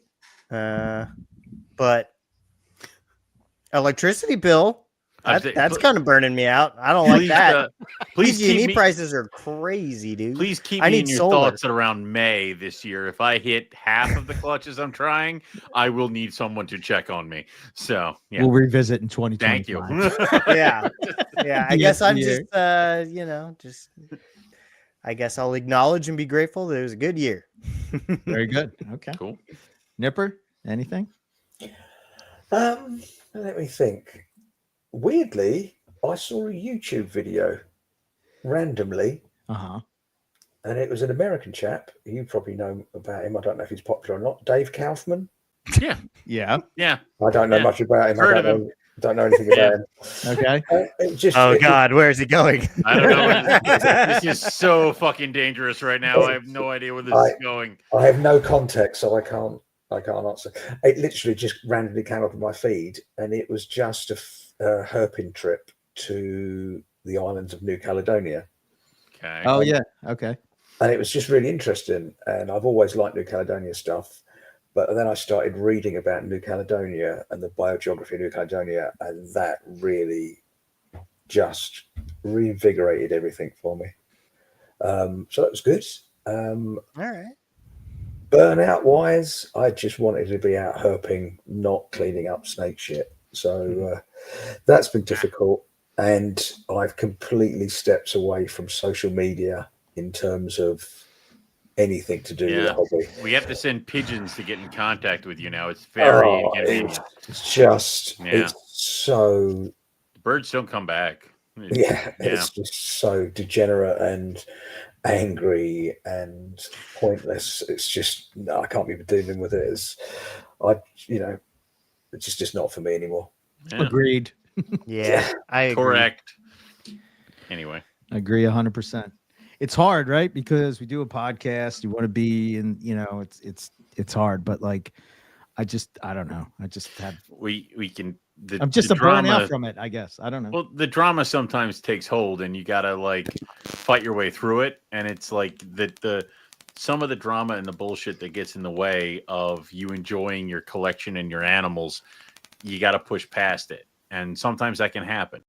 And this year, I feel like it happened a couple times, and it's like, all right, clear out. I just want to play with my snakes. So I don't want to fight through it. I just don't want it to be there at all. Well, unfortunately, I can't control people. Yet, at least. I guess for me, as far as reigniting a passion for me, Australia definitely did that for sure. It was really cool to see a saltwater croc for real in the wild, not like that is really cool. Just such a icon. What? You didn't Steve Irwin that thing? I mean, you had a couple people. No. Coward. I don't know why. Just dive on it. I'd rather walk back up the Grand Canyon. I'll do that again. That was pretty cool. I really like Rob. I'm drawing a blank. You know the place where we were walking around at night and the park ranger came up, and what's that place called? It's the one we tried to pronounce. Oh boy, you're really pushing it. So Bartle Gigi. Yeah. Okay. Bartle Gigi. Yeah, that's it. Did I say that right? Bartle Gigi. I don't know. Yeah, we're gonna call it right until Scott's like, no. Yeah. I have no chance of saying it. Yeah. If Rob struggles saying it. Exactly. Bartle Gigi, I think, is actually is what it is. Yeah. Just keep repeating it. Scott will it'll catch up, and then Scott will tell us how badly we're doing it. That was a real cool spot. Crazy stories from that trip, but I think that really ignited my passion. Burnout definitely from social media. I mean, he makes a good point there. Exactly, Scott. Yeah. I guess he's right. Yeah. The Hypers have taught me well. Yeah, it makes sense. But okay. Rob, did you go? I don't know if you went or not. Did you go? No, I haven't. The thing that was jumping to my mind actually, so this is funny. I encourage everyone out there to go, although maybe not Nipper. Maybe I'll just have to get him a local set and bring it out to PA. But the thing that I found fascinating is there's this book, Handbook of Snakes by Wright and Wright. So Craig Trumbauer, when I was chatting to him about going to West Texas, it had come up in conversation. So this is a book, I think the original publication date is in the mid 50s. And then there's, I think I have the 5th edition from the 70s, and I don't know. I think it's out of print now, but I'm sure there are plenty to be found about. Shouldn't be all that expensive, but truly fascinating inclusions of information there, where we're talking about field notes on specific species from the aughts, teens, 1920s, 1930s. Highly specific of we were at this location, we saw X, we saw Y. And that's not to say that those things are all replicable, or that, that habitat even exists at this point in a lot of instances. One part, relative to the Pituophis list that's fascinating is that, it had in the discourse on Ruthveni and Loading Eye, so the Louisiana pine snakes and the black pine snakes, couple things here. We'll go a little bit astray, but the part that's fascinating is when you read those descriptions and discussions. In both instances, there's some, hey, is this a real form? And then they're also recognized as being exceedingly rare to find in the 1950s, 1970s, even in the 20s. As you're reading through this note, it's the upshot note is, will these things be around in 100 years? So it's just fascinating, particularly in the context. Well, I suppose in the context of both, because they're both relatively late to have their habitat protected. When if you had picked up this book in 1957, it highlighted notes from the 1920s that said they were exceedingly difficult to find at a minimum, and that the habitat was under extreme duress at the time, literally 100 years ago. So it's amazing now that based on efforts and different things that are, I think we can still do it. They're still on the list. We'll still try and make it work. The other interesting point out of that was that in the Loading Eye context, they have field notes from the 1920s saying, yeah, we saw 3 black ones and we saw 1 normal looking spotted one. And the question becomes whether this is actually just given the strain that population is under, whether that in fact it's like a single melanistic gene that's making that's been selected for in the population. Sort of in a, bring this to the broader Python audience, the, Nick's take on Nauta, the Tannenbar pythons, right. That in fact, it's like, this isn't normative form. We have different selective drivers and whatever, but it talked about essentially seeing a normal looking pine snake in the, in the same day, in the same habitat that we now consider, prototype Loading Eye. And it made me think if, on a venture, we go and find what looks like a South Carolina pine snake in, mid Alabama. And, people will say either we're lying or it's not, not legitimate or whatever. Yeah. In fact, then we'll hold up Right and Right and say, no, this is in fact the real thing. But you would be just chastised and run off the internet for saying, the suggestion of that, when in fact it's been published, for at least 70 years. Well, dude, I mean, there's right and right, not wrong and wrong. Oh, for the love of God. Also, there are far too many hobbits on this call now. We are the opening act for the main act that's coming at 9:00 for tonight. But he came to join us, Phil Wolf from Snakes and Stogies and Venom Exchange Radio. Like to see you two down there. Yeah. What's up, man? I chimed in at just the right time. Rob going on a rant on Ruth and I. I'm in. I'm pissed I missed the beginning of it, but I'm glad I'm here. Yeah, of course. Thank you for allowing me to poke my head in. So I'm curious, Phil, what is the 3 highlights from your year? Oh, Reptile wise. Well, I can answer this for him. Meeting Owen McIntyre at Daytona. I mean, meeting Owen McIntyre at Daytona, and then meeting Owen McIntyre at Daytona. Honestly, I don't even know what the conversation was, but there was at one point when Owen and I have had several cocktails, and he looks down at me naturally, and he goes, I don't remember the exact words, was like, yeah, man, that's really cool. And I'm just like, this is happening. I'm fangirling a little bit here in my own Hobbit way. I think the other part of it too was I looked down at Phil and I go, we could go herping because I can look right over top of you. Yeah, so exactly. this is good. You'd be right in line. It'd be It's perfect. Yep.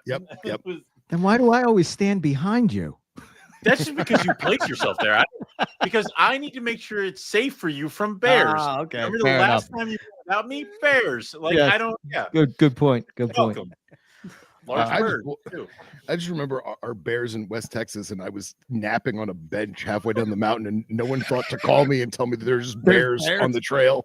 He'll be all right. Fine. It's fine. It's Bears with cubs, or a cub. Yeah. That doesn't Hey, make bear them with a more cub, dangerous. Yeah.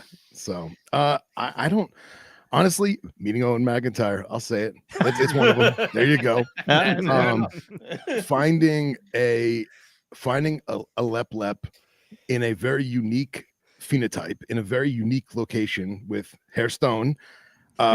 Just I mentioned that as a highlight. yes, earlier most as well. definitely. Like it's just, I've kept them all these years. I've never seen one in the wild. I got to experience it with one of my best friends, and in a weird, unique, dangerous scenario, such as the MPR way. And so that was correct. And then having local herpers gawk and awe and say, "You found that where? You actually found one? Oh, this is rare. This is uncommon." Yeah. So that was super cool. Man, it's tough. I wasn't expecting this question. So, sorry, I didn't mean to put you on the spot. That's okay. And honestly, just keep. How do I phrase this? The fact we're still doing it. We're still podcasting. Burnout and family and the economy and everything else and elections and snakes dying and snakes giving birth and photography, and just the fact that we're all still keeping it strong and doing this, like that's a highlight for me. Okay. So, I like it. Very good, Phil. I did get this cool book. I don't know if you guys got any cool books this year, but this is called you're not going to like this name, Nipper. It's Visit 75 of Australia's Best National Parks. And it kind of gives you the rundown of like each of the ones throughout all of it. But the cool thing that I like is this like pretty much highlights our trip, this last trip. I don't know if you can see it, but it's kind of like we hit all those spots. So whenever you're looking in a book, I don't know, it's pretty cool when you can open the thing and you're like, oh yeah, I was there. I don't know. It just gives a whole new context. But yeah, it's called I found it on Amazon. It's like Australian geographic thing that they put out, but pretty cool. It's the only book I could find on the Kimberly. Well, that's to get ready. That's where we're going. Yeah, so that's where we're going. Not this year, but that's where we're going. It's like I would say that I was able to complete my Pythons of the World trio, so that was a cool book I got. So. And now we know how to pronounce that. I'm not sure that I still do. Like, I'm not even going to try it. No. It's not going to translate if I say no, Nipper can do it. I'm not doing it. Ba did gi la GD. Ba did G lead. Sure. G. Cool. Don't try and say it fast. Yeah, there's a Lee in there though, so Yeah, that's true. Yeah, no. Well, as I think the clarification here is as the locals there would say, as a white fella, it's just a struggle, and I have to hope for the best, hope for patience, and patience and compassion, I think, is basically where I'm at. So I feel like when you say that word, you have to do the Australian thing where it trails off in a question, right? Come on, Phil. Right up in there. Yeah. I'm Ron Burgundy. Oh yeah. All right. The next question I had was, what was your favorite NPR episode? Mine was a tie. Gavin Bedford and Dale DiNardo were my two. Nice. I had Gavin, and then I also had Glenn with the retic book. Okay. Because that was a good one. And retics. Let's see. How about you, Lucas? I had Dale DiNardo as well, and David Brahms, Manicory. That was a good one. Yeah. Oh, is that what does that what? Yeah, gets that you excited Is that what fucked happened? me up, dude. Is that what happened? Oh, Yes, and we I've broke gone on Lucas. a ton of perches from David. That's in my this fault, year as well. isn't it? So it 'Cause- must have been his plan all along. Right. I think that's my fault because didn't I miss that episode? Yeah, Did I yeah, I was yeah. a Okay, stand-in. I did this to him. Oh You my son god, of a no. bitch. Okay, yeah. How about you, Nipper? Do you have a favorite? I know carpets and coffee is All- your favorite, all but you of know, our I mean, episodes are his favorite. He clings on my very words. carpets and coffee number 92, right? Yeah, right. Oh my days, you're muted. Yeah. Just saying, I don't really like MPR, so Mother. I would say I keep agreeing with Owen tonight. It's making me quite ill. It is terrifying, yeah. I would say I really enjoyed the Retic one, but you know what I'm going to say. Mm. The one that you've just done, your round table for breeding. Yeah. Why is it? Never mind. We're not even going to unpack. We did it different this year. I know. No. We're not. You No, like it? Don't How we did it? give it. It's Don't give it to him. It's like a comfy pair of slippers. You know what you're getting, but it's still nice. I will Okay. say that I did do the Venom Exchange radio this year, and Phil was very nice to me. Nipper, though, was like, nice you to got you. bit by a rear fang venomous snake. You idiot. Like, and it was just That's 20 called minutes nipper of that. love, man. What are you talking about? That's What? that's nipper love. That Oh. means he loves you. yeah. Tough love. Tough Yeah. love. Yeah, if he didn't like you, he wouldn't talk to you. Yeah. True. Exactly. You're like, I hope that snake kills you. Yeah. Just leave him on red. Yeah. Too bad it wasn't. What's that guy's name that handled the Taipan? Oh my God. Don't that even. guy. Oh, Do not mention his name. Yeah. Keep it moving. Keep it pushing. Yep. All right. Next. Yeah. Rob. Well, so I was looking through as a reminder.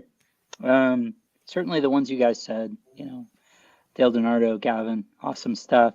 Just in terms of, what now it's 13 years of stuff. It all some- blends just- together into Maybe some. I think what Nipper's talking about, right, is our own nostalgia and joy for, in some ways, those breeding episodes wind up being more like shows from 5, 10, 13 years ago, and so I think that's a lot of the fun. I think kind of in that same vein, it was really good to hear Buddy on early in the year. Yeah.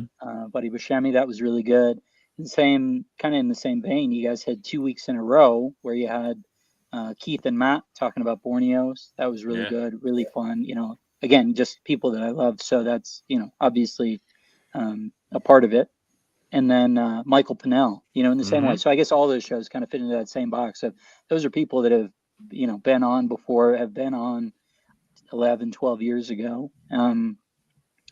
And it's just fantastic. That's the thing. That's what makes it special, right? Not only amongst this group, but, more broadly is that it's like, these are the same people, same you guys, same you two that we've been hearing for 13 years. You're still here. You're still doing it. Just saying those 7-episode podcast. Stop saying that number. Like, it's just- Yeah, well, make all of us feel older, hey? I keep trying to retire, but Eric won't let me.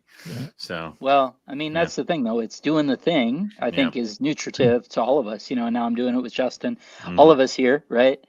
Say maybe you guys got to put out a few more carpets and coffee, but all of us are involved with podcasts. And I think that's helpful to all of us, just as a reminder, as an invigoration, right? Avoiding the burnout. Obviously, maybe the answer becomes because there's so much content out there. Maybe it's every 2 weeks and we feel really good about what we're doing rather than every week or whatever. It's fine in the schedule, fine in the routine that works. But I think when done right, it's so nutritive. And I know, with the thing with Dr. J, sometimes people say I don't fight, it's not enough of a fight, or I just want to talk stuff. And it's like, yeah, okay, sure. Sometimes that's true because I just want to talk through it. And honestly, none of the things that we debate are going to be things that are have an obvious right and wrong answer. It wouldn't be a good show. Should we do X? And even then, some of the things that we just did one, right, where we talked about essentially, could we imagine an instance where someone's first snake, where it would be appropriate for someone's first snake to be venomous? And I'm sure, there's an initial real factor to that. And I think we did well to talk through it over the course of 75 minutes and said, sure, I could define a very narrow path that almost certainly doesn't exist where, we could make that the iteration. And you have to listen to the episode to figure out, sort of that wound up being the position that I argued. And I think we hit that line of where there is a universe where that could be true. I don't think that person exists, but nevertheless, that I think doing that thing, as long as we're on the right cadence, it's not, hey, I'm having a tough time either personally or with the collection or both. And then we're doing it at too frequent a cadence. So we're just sort of going through the motions of the thing. If we're wise to those things, then man, it's so nutritive, and it's great to hear Buddy a decade later. Mike Pennell, still, a human baby. Like, I know. It still gets me. And so I think that's sort of what we're all talking about. And it's not only nutritive to me to hear it with you. I think the process of doing it ourselves is also a function there too. I for somebody's first snake to be a venomous, they would have to live 2 years chained to Phil Wolf for me to be comfortable enough for them to possibly sign me up. The apprentice program wasn't Dr. J's first snake a rattlesnake? Yes. I don't know that it was his first. I think he maybe had a rubber boa and stuff, but certainly one of his first. Absolutely. Yeah, what's wrong with him? A concolor, not much less, just a random rattlesnake. Yeah. Thank God we finally figured that out. God. Yeah. He kept it under his bed or something. Yeah. He'd he was gone, and his mother walks in sitting right on top of the cage. Oh my God. So, yeah, absolutely. The 80s were such a time to be alive. I missed most of it, but okay. Yeah. I don't know, Phil. I know you don't listen to our show because we. Yeah, right. The enemy podcast. We understand. Yeah. Well, I knew this question was going to get asked, and obviously Gavin's episode is just paramount. You know what I mean? 100%. Hands down. But what really got me this year was just Keith and Matt short tails. I'm kind of a closet short tail guy. I've had a few over the years, and I have a very strong affinity for them. I can't do big fat tropical anymore. I just can't. But I'm the same way. But Matt is a bona fide guru, and Keith just is wisdom. He is experience and wisdom. Mm-hmm. So to have the two of them together breaking it down for an episode is it's awesome. Yeah. So it's also cool from the aspect of that Keith is kind of like the teacher, and Matt was sort of his student, and then to have Matt sort of surpass Keith only because Keith got out of short tails or whatever, but to keep his thing going is the two of them to me are how absolutely. I am the master. Exactly. Oh, the high ground. Do you have a favorite? Well, I should ask this: do you have a favorite Snakes and Stogies episode from this year? I don't want to step on your toes for your show, but we'll dive into those later. But we got to talk to a lot of people that. We got to talk to a few people that were never guests, and it wasn't for one specific reason. It just didn't happen. And having them finally come on is monumental because now it really solidifies that I don't want to say human interaction, but that real interaction with listener and content creator and our good friend Chris Sanchez. The dude is nothing but love, man. And he was out of the hobby for a long time. He got back into it just full force with his family, and getting to hang out with him in Daytona and then having him on air and getting to shoot the breeze. That episode, as well as several others of that caliber, really at least did it for me. And like I said, we'll go more into it on our episode in 28 minutes. But so I still have some Snakes and the official Snakes and Stogies cigars that I think I was supposed to bring some to Eric, but I didn't. So you were supposed to, yes, but that did not happen. Yeah, they're all mine. I guess I should have asked what was that. So I'll say first, my favorite Venom Exchange radio so far. That I don't know what it was about this episode. Could have been that I was in Australia. Could have been that the guy was well spoken to, and I don't know his name, but he's the kid that does the documentary shows. He's on YouTube. Yeah, I heard the same one when we came back. So he's European, right? And he was on Venom Exchange, right? Yeah, absolutely. Yeah. I was on Venom Exchange. You talking about Robert Redburn? Your favorite episode? Yeah, that sounds right. Yeah, I think so. Yeah, I really like that episode. I don't know what it was about it. I mean, you didn't talk about any carpet pythons at all. It's just terrible. Yeah. Unlike the promised tagline for the show, you didn't talk about it. Yeah, right. Yeah. I just if I'm thinking about that, it kind of like that guy kind of gave me that jolt of, that jolt of passion, like just what he was talking about and how he was talking and how he just doing his thing. Or what? Not, Is he South African, not European? Yeah, Did I have that? he's South South Yeah. African. South Africa. Yeah. very cool. You I mean, guys are probably like, oh, we hate that guy or something. No, He's the worst.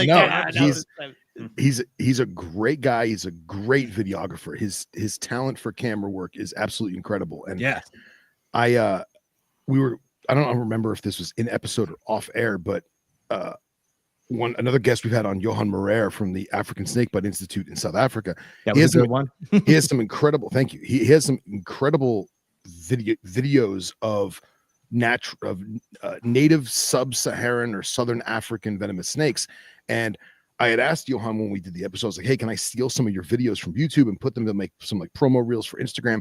And he's like, yeah, of course. And then we were talking to Robert, and those videos are actually Robert's. And, really? And he has all the copyright seekers on the internet to find his videos and then do cease and desist. And he said he saw ours and was so happy that it was Johan and that what we were doing that he's like, I'll let it slide.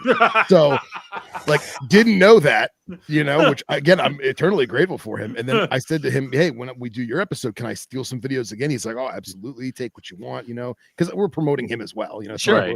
We're not making money off his videos, but yeah, just knowing that he grew up wanting to do film and loving animals, and he did it. He went to film school. He just traveled the globe. He's living in Ecuador now, doing God knows what documentaries for National Geographic with the most crazy HD snake footage you've ever seen.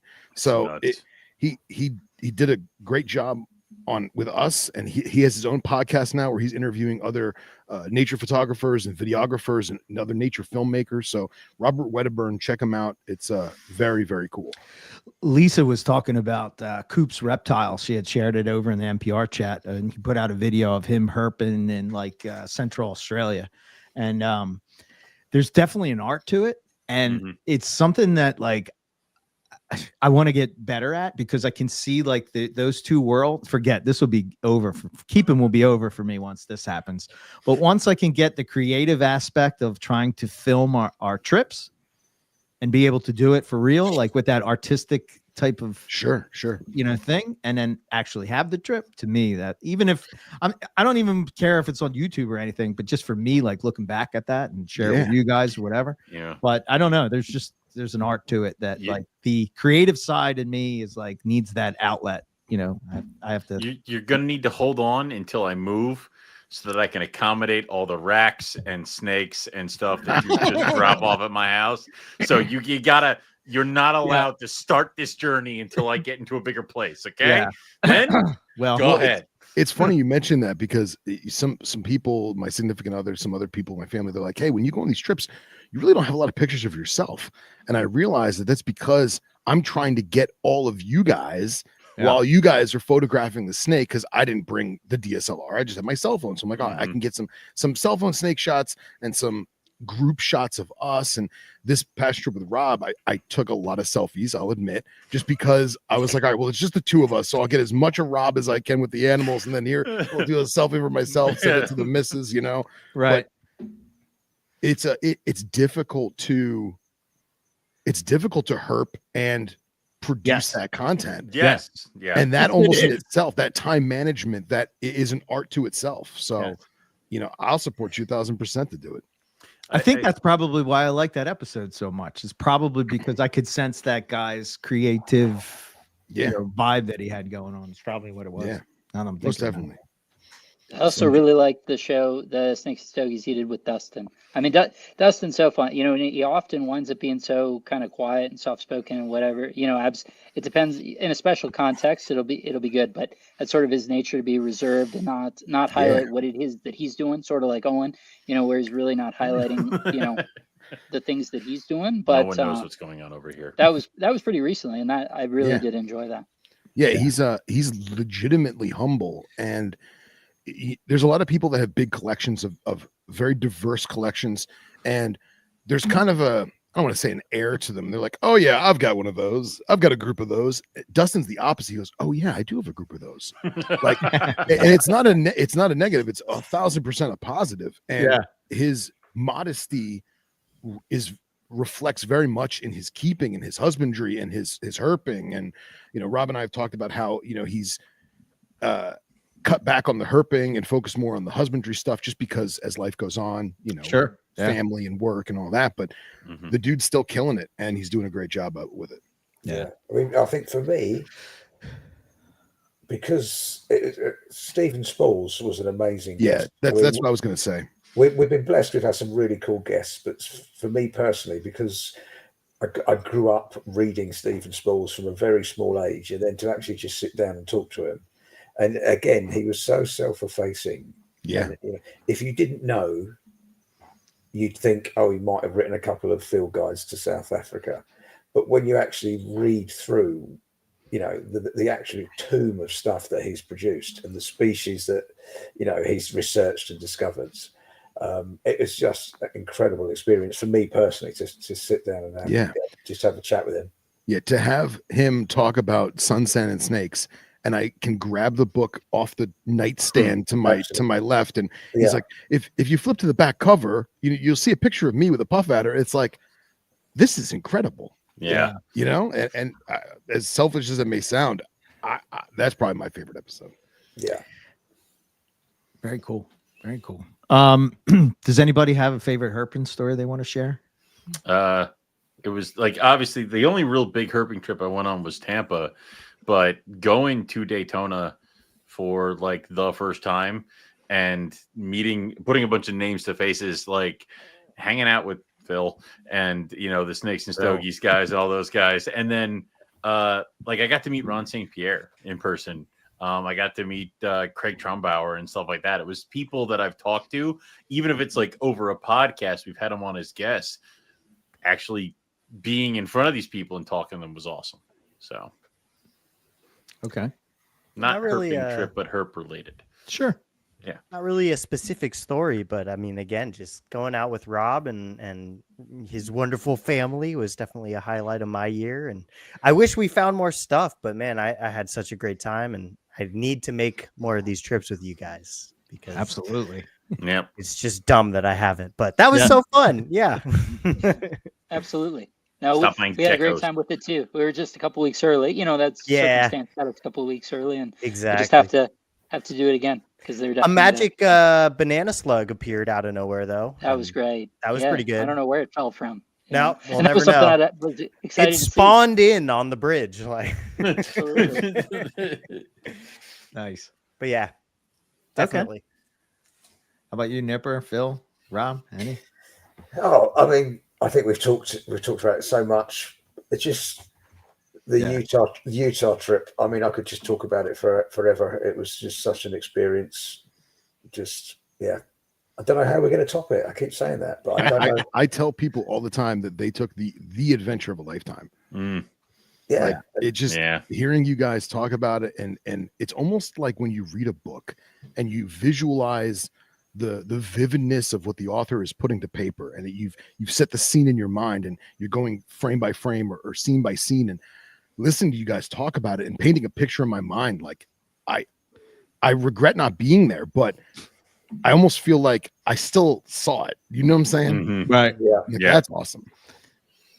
Yeah, it's interesting to hear. Maybe you could relate to this, Phil. It's interesting to hear the trips that you don't go on. There's, I don't know, maybe there's been 5 maybe that I haven't been on. But it's interesting because being on that many trips with you guys, it's sort of like I can kind of like put those pictures in my head to get, you know what I mean? Like I can kind of relate to like when, we've all been on trips together. So yeah, that's cool. Rob, you must have a story. Right? Well, yeah, I mean, Mammal Road story, bro. Yeah. Yeah, the Mammal Road was certainly exciting. They're trying to we got to see all the diversity of mammals, and all of them were trying to take us out. There was literally to the bizarre level of there's a mother nursing a foal in the middle of the highway. That was exciting. and just keep going, and they'll move. And that was the sort of the lesson or the play, and hope for the best. But I guess it turns out, the locals were saying, yeah, that's a known problematic road for that. It's killed more than a couple cars. So fortunate to make it through that same night as the Lep and all good. So that's absolutely up there. I mean, there's just so many of which we've already talked about. I think one that I haven't highlighted, at least today, right, and it was with you, Eric, was, and Dr. J was there in an ancillary manner. We'd gone to a particular spot that's on escarpment that you can go to at night, so that's permissible. And honestly, the sort of scene grandeur for a variety of reasons, right, in the same context you had talked about, Nipper, there's a lot of interesting indigenous stuff in this area. And it's really powerful there to be there at night, especially on the new moon, so that it's fully black and there's just a blanket of stars that I have no possibility of seeing, in my everyday life, just with our light pollution and all that. Mm-hmm. That really always gives context to the fact that I thought, wow, the creative genius or liberty of folks talking about constellations and things, when it's like my lived experience is to say, oh, really, those two dots, that's a belt, that's a whatever. It's like, okay, it literally doesn't make sense to me. And it's only been going to Australia that really has given that vision and saying like, oh, there's a whole universe of things that in my day-to-day lived experience, on many levels, but in this particular context, there's a whole universe of things that I don't know, right? And that's always a healthy reminder. But Dr. J had, as he's always want to do, was wanted to go and push and push and push. And so he had wandered away. That was where he saw his Jamada eating, taking out the Nana or Para Nana, which would have been awesome. But Eric and I were just, I know, at least from my perspective, is I'm going to take in the moment of this thing in this place that's been inhabited for 40,000 years is very special. In the dark, in the absolute dark, under this blanket of stars. And then he started coming back, and it was like, well, I guess we gotta turn something out of the dirt. He's gonna say, what did you guys do the whole time? And so I just start going up this hillside, and out of nowhere pops the most beautiful Oidura marmorata. It was just fabulous. I hadn't given consideration, even when I first seen it, I was like, what is this, Castellanawi? It just truly fantastic, vibrant yellow, almost into the vein, as my old man used to say, on people with some of those really livid tattoos of like colors not seen in nature, except this is seen in nature. This is what this is. It's this cadmium, absurdist yellow that just popped off this rock, and truly fits into that that top 10, top 20, top 100, whatever it is, list of special animals, special moments that I'll remember. And that was all highlighted or accentuated by the fact that Eric and I are up there with this animal, and we're radioing Dr. J, and he's not responding. I could see him. He's probably 150 feet away, and he's not responding. And it's like, okay, then who is that in the genuine middle of nowhere, hanging out, getting not has met this distance, and now is just sort of hanging out, poking around intermittently. This is might be turned into something cool. But yeah, truly fantastic. I don't know, Eric, if you want to speak on that a little bit more, give it more better elaboration than I can, but truly special. Yeah, I think when you were first talking about the stars, were you talking about the spot where I was talking about that we couldn't pronounce? Or No. were you were talking about the other time when we were just sitting on the rocks in the dark? Yeah, for whatever reason that night, was that the night that I had the weird feeling or whatever? Like the weird vibe? Yeah. It was just, I don't know. It was unsettling. Well, I mean, put it this way. There's pictographs on the place that apparently, so it's interesting in that area. There's those pictures don't necessarily always have the same meaning or connotation that we would take them to have. And so I think to some extent, my understanding is that it's almost a containment of a thing rather than a idealized version or something to be treasured or honored. So in this case, it's a polydactyl woman, so 6-fingered, who would suck people into the wall. And that's where, where we were sitting, in the dark, in the middle of nowhere, in the middle of the night, in this place that's been lived in and felt for tens of thousands of years. And you can understand how you'd have mixed feelings, or you might feel things. Yeah, I think there's a certain mystique. I don't know what the right word is, mystique, I guess, but like the idea of people being there so long ago and being able to survive in such a harsh environment. And like, I don't know, sometimes when I'm on herp trips, it's pretty awesome just to sort of like just sit there and just take in the whole thing. Oh, Like, yeah. you know what I mean? Just think I'm a like, smart monkey sitting on a rock in the middle of the universe. No, Yeah. yes. Yeah. Right. Okay. Floating I on get a it. rock through You're floating space, on a right. rock through space. Yeah, Yep. 100%. So I'm Well, with you, Rob. That was a good one. Gentlemen, I want to thank you guys very much for letting me pop in. I got to jump out course. because we got Yep. another show, but thank you all. I love all you guys, and Merry Christmas to everyone. And Same to you. we'll catch you on the flip side. All right. Yeah, we'll Speak see to you you And as soon, soon as- mate. Have a great show. And as Thank soon as you. we jump off here, go see Snakes and Stogies. Yeah. Yes. Yeah. Well, you guys start at what? 9? At 9. Yeah. 9. Okay. Yeah, All right. 5 minutes. Good show, Bye, to you, sir. guys. Yep. Adios. Oh, I Stop think it. for It's me, never going to catch on. we only got one thing left. Goals. I don't know if you guys are goal-oriented type of people. I have much. I've been in that mode, I guess, for the past couple of years. This year, I'm really pushing to have like strong goals, mostly for health and all that kind of stuff. But it's important to sort of like know where you're going. And for me, I guess, as far as any breeding stuff, it's everybody knows Russian tigers and diamonds are kind of the two ones that I would like to do. I'm excited for Nipper coming out to PA. I think that's going to be epic. When is that happening? I need to make sure I'm out of the country. No, we're gonna have cuddles. Well, yeah, sure. First week of June. Okay, yeah, good. Thank you. So that's cool. And then podcast wise, I think the biggest thing, I've been working on this for a while. Hopefully it'll be put together at maybe the first couple of months of 2025. But basically, Rob, you'll have to help me with his name, but this guy, he does this website for West Indian boas, and I'm so impressed with this website and like the detail that has gone into this. What's his name? So it's Jeff, and then Jeff, right? Yeah, I mean, and Jeff has a partner in the venture. Right. But Trying to do that same thing for carpet pythons. It's going to be at carpetpythons.net.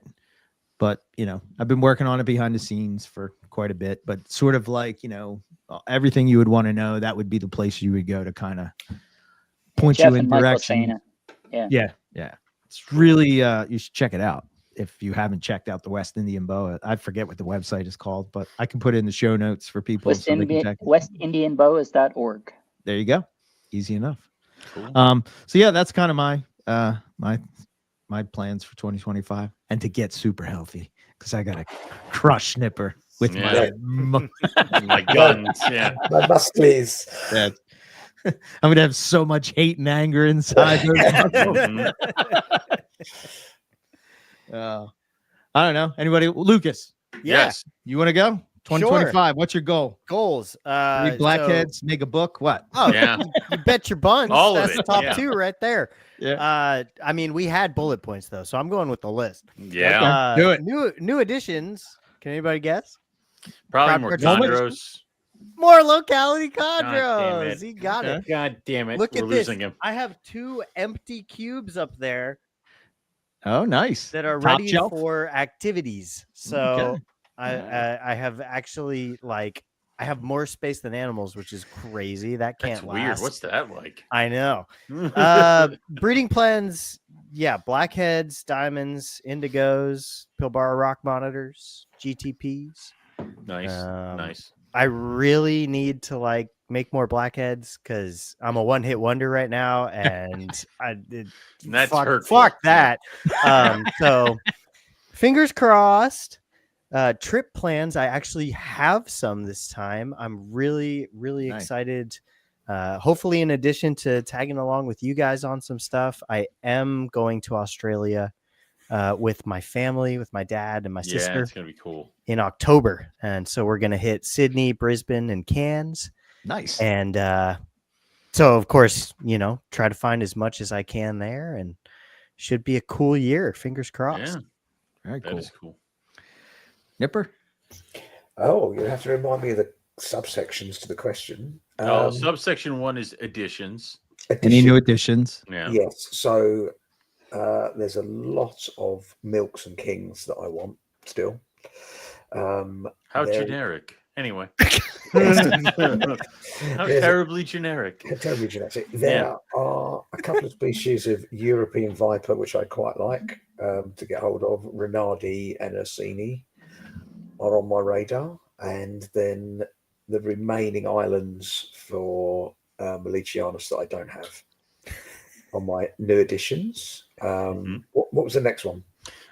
Breeding plans. Breeding plans. Thing I really I have 2 pairs of Jamaicans, which fingers crossed are looking good so far. Obviously, still trying to breed Apodora. That's an ongoing thing. But the thing I'm really excited about is Stewart's milk snakes, because they're super rare in the UK, and I've got a trio of those, plus all the normal gecko species. What else? What's the next one? Trip plans. Oh, I probably won't bother going out anywhere. Yeah. Nowhere. Yeah. No. So where am I going? Canary Islands, Naxos, Pennsylvania. Out of the list, it seems so terrible that it's PA. Is that because we live here, Owen? I mean, it has thinking shit. I don't know. So far on the list. It's Canary Islands. Canary Islands, Pennsylvania. Yeah, that is very funny. But no, I'm so excited about going to Pennsylvania. It's so good to herp in terms of species that you have. Maybe not in terms of comfort. Yeah, say that now. I just want a picture of Nipper taking in a Wawa for like you're walking in and be like, what is this hell? He found Wawa in Florida. I'm just saying. I mean, you've got hellbenders. You've got I think 9 species of salamander. Common-ish. Yeah, probably a toad. Probably a toad or two that you'll get excited about. Yeah, you've got great toads. You've got a lot of really cool stuff there. So I'm quite looking forward to that. Just Americans in spadefoots. Come now.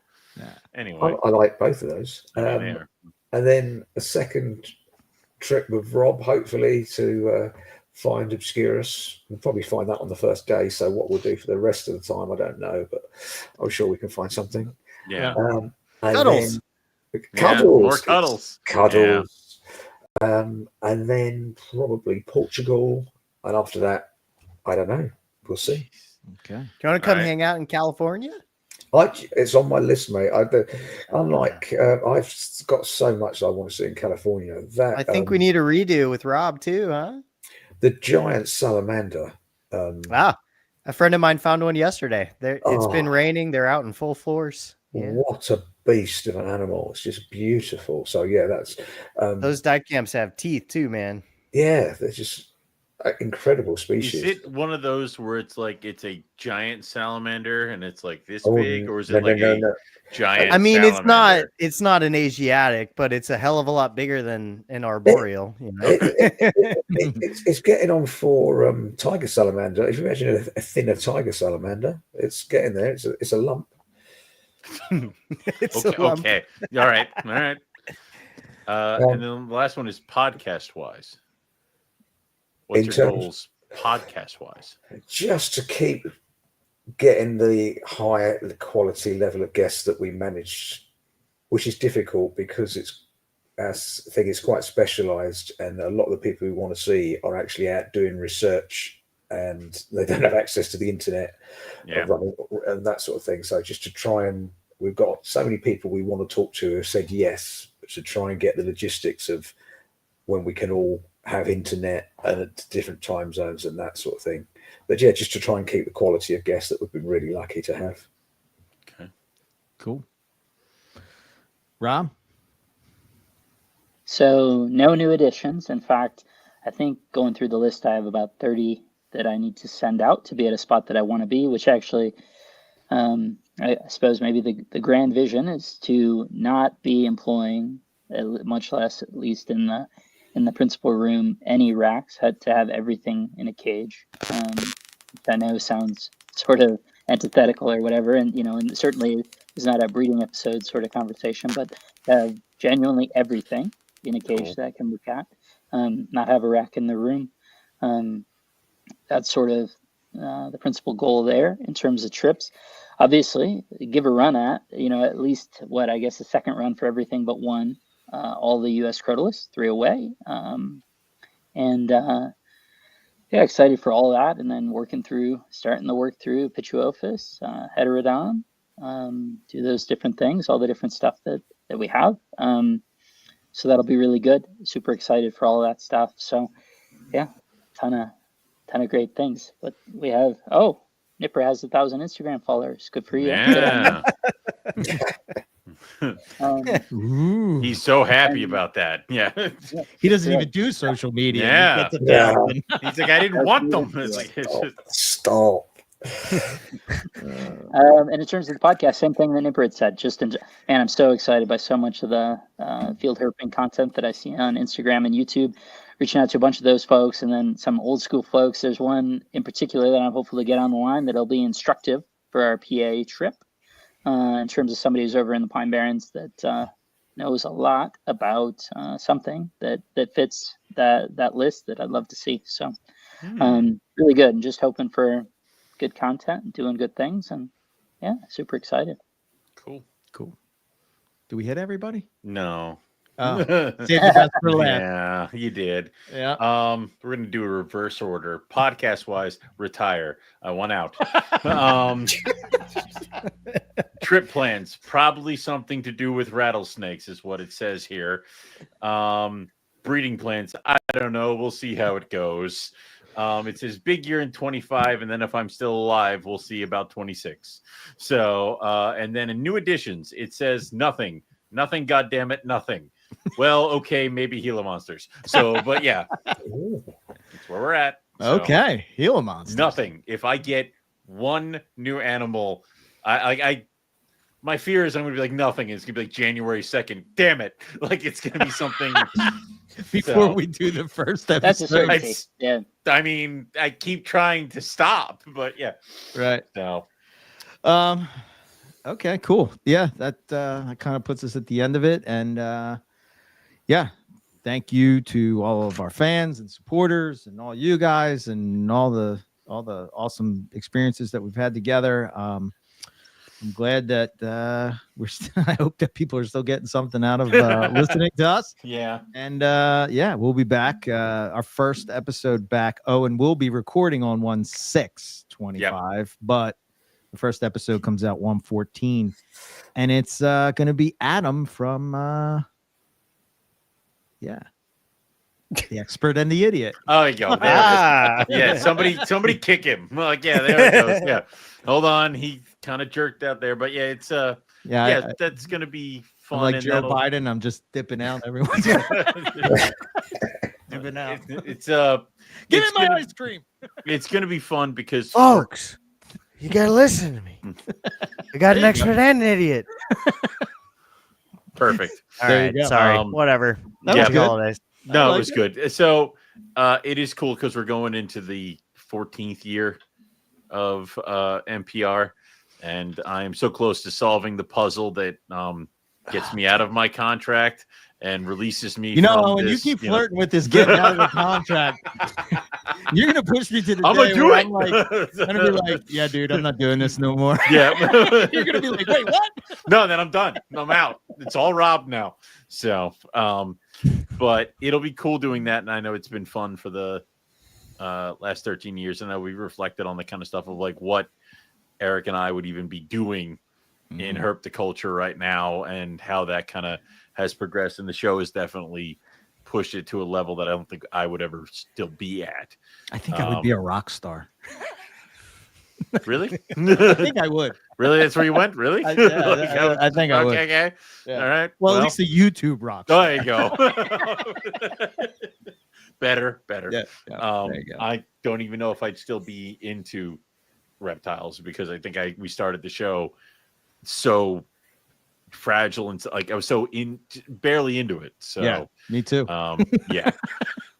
We were idiots. We were both idiots. Dumb. How the hell did we do that? So this has been very fun, and obviously, thanks everyone for listening, coming back on, and we'll have everybody have a safe and happy holidays, and we'll see everybody back here in 2025 for more Morelia Python Radio. Just keep going until one of us is dead. So yeah, Jesus. You're gonna feel real bad if I die in 20. it's gonna be really weird. You're not allowed. Like gonna be I'm gonna like, feel really "Damn." weird about it. Wow, killed him. Yeah, there it is. I will Yeah. haunt you. Yeah, well, I mean, listen, you probably already are. But yeah, might as well just give you reasons.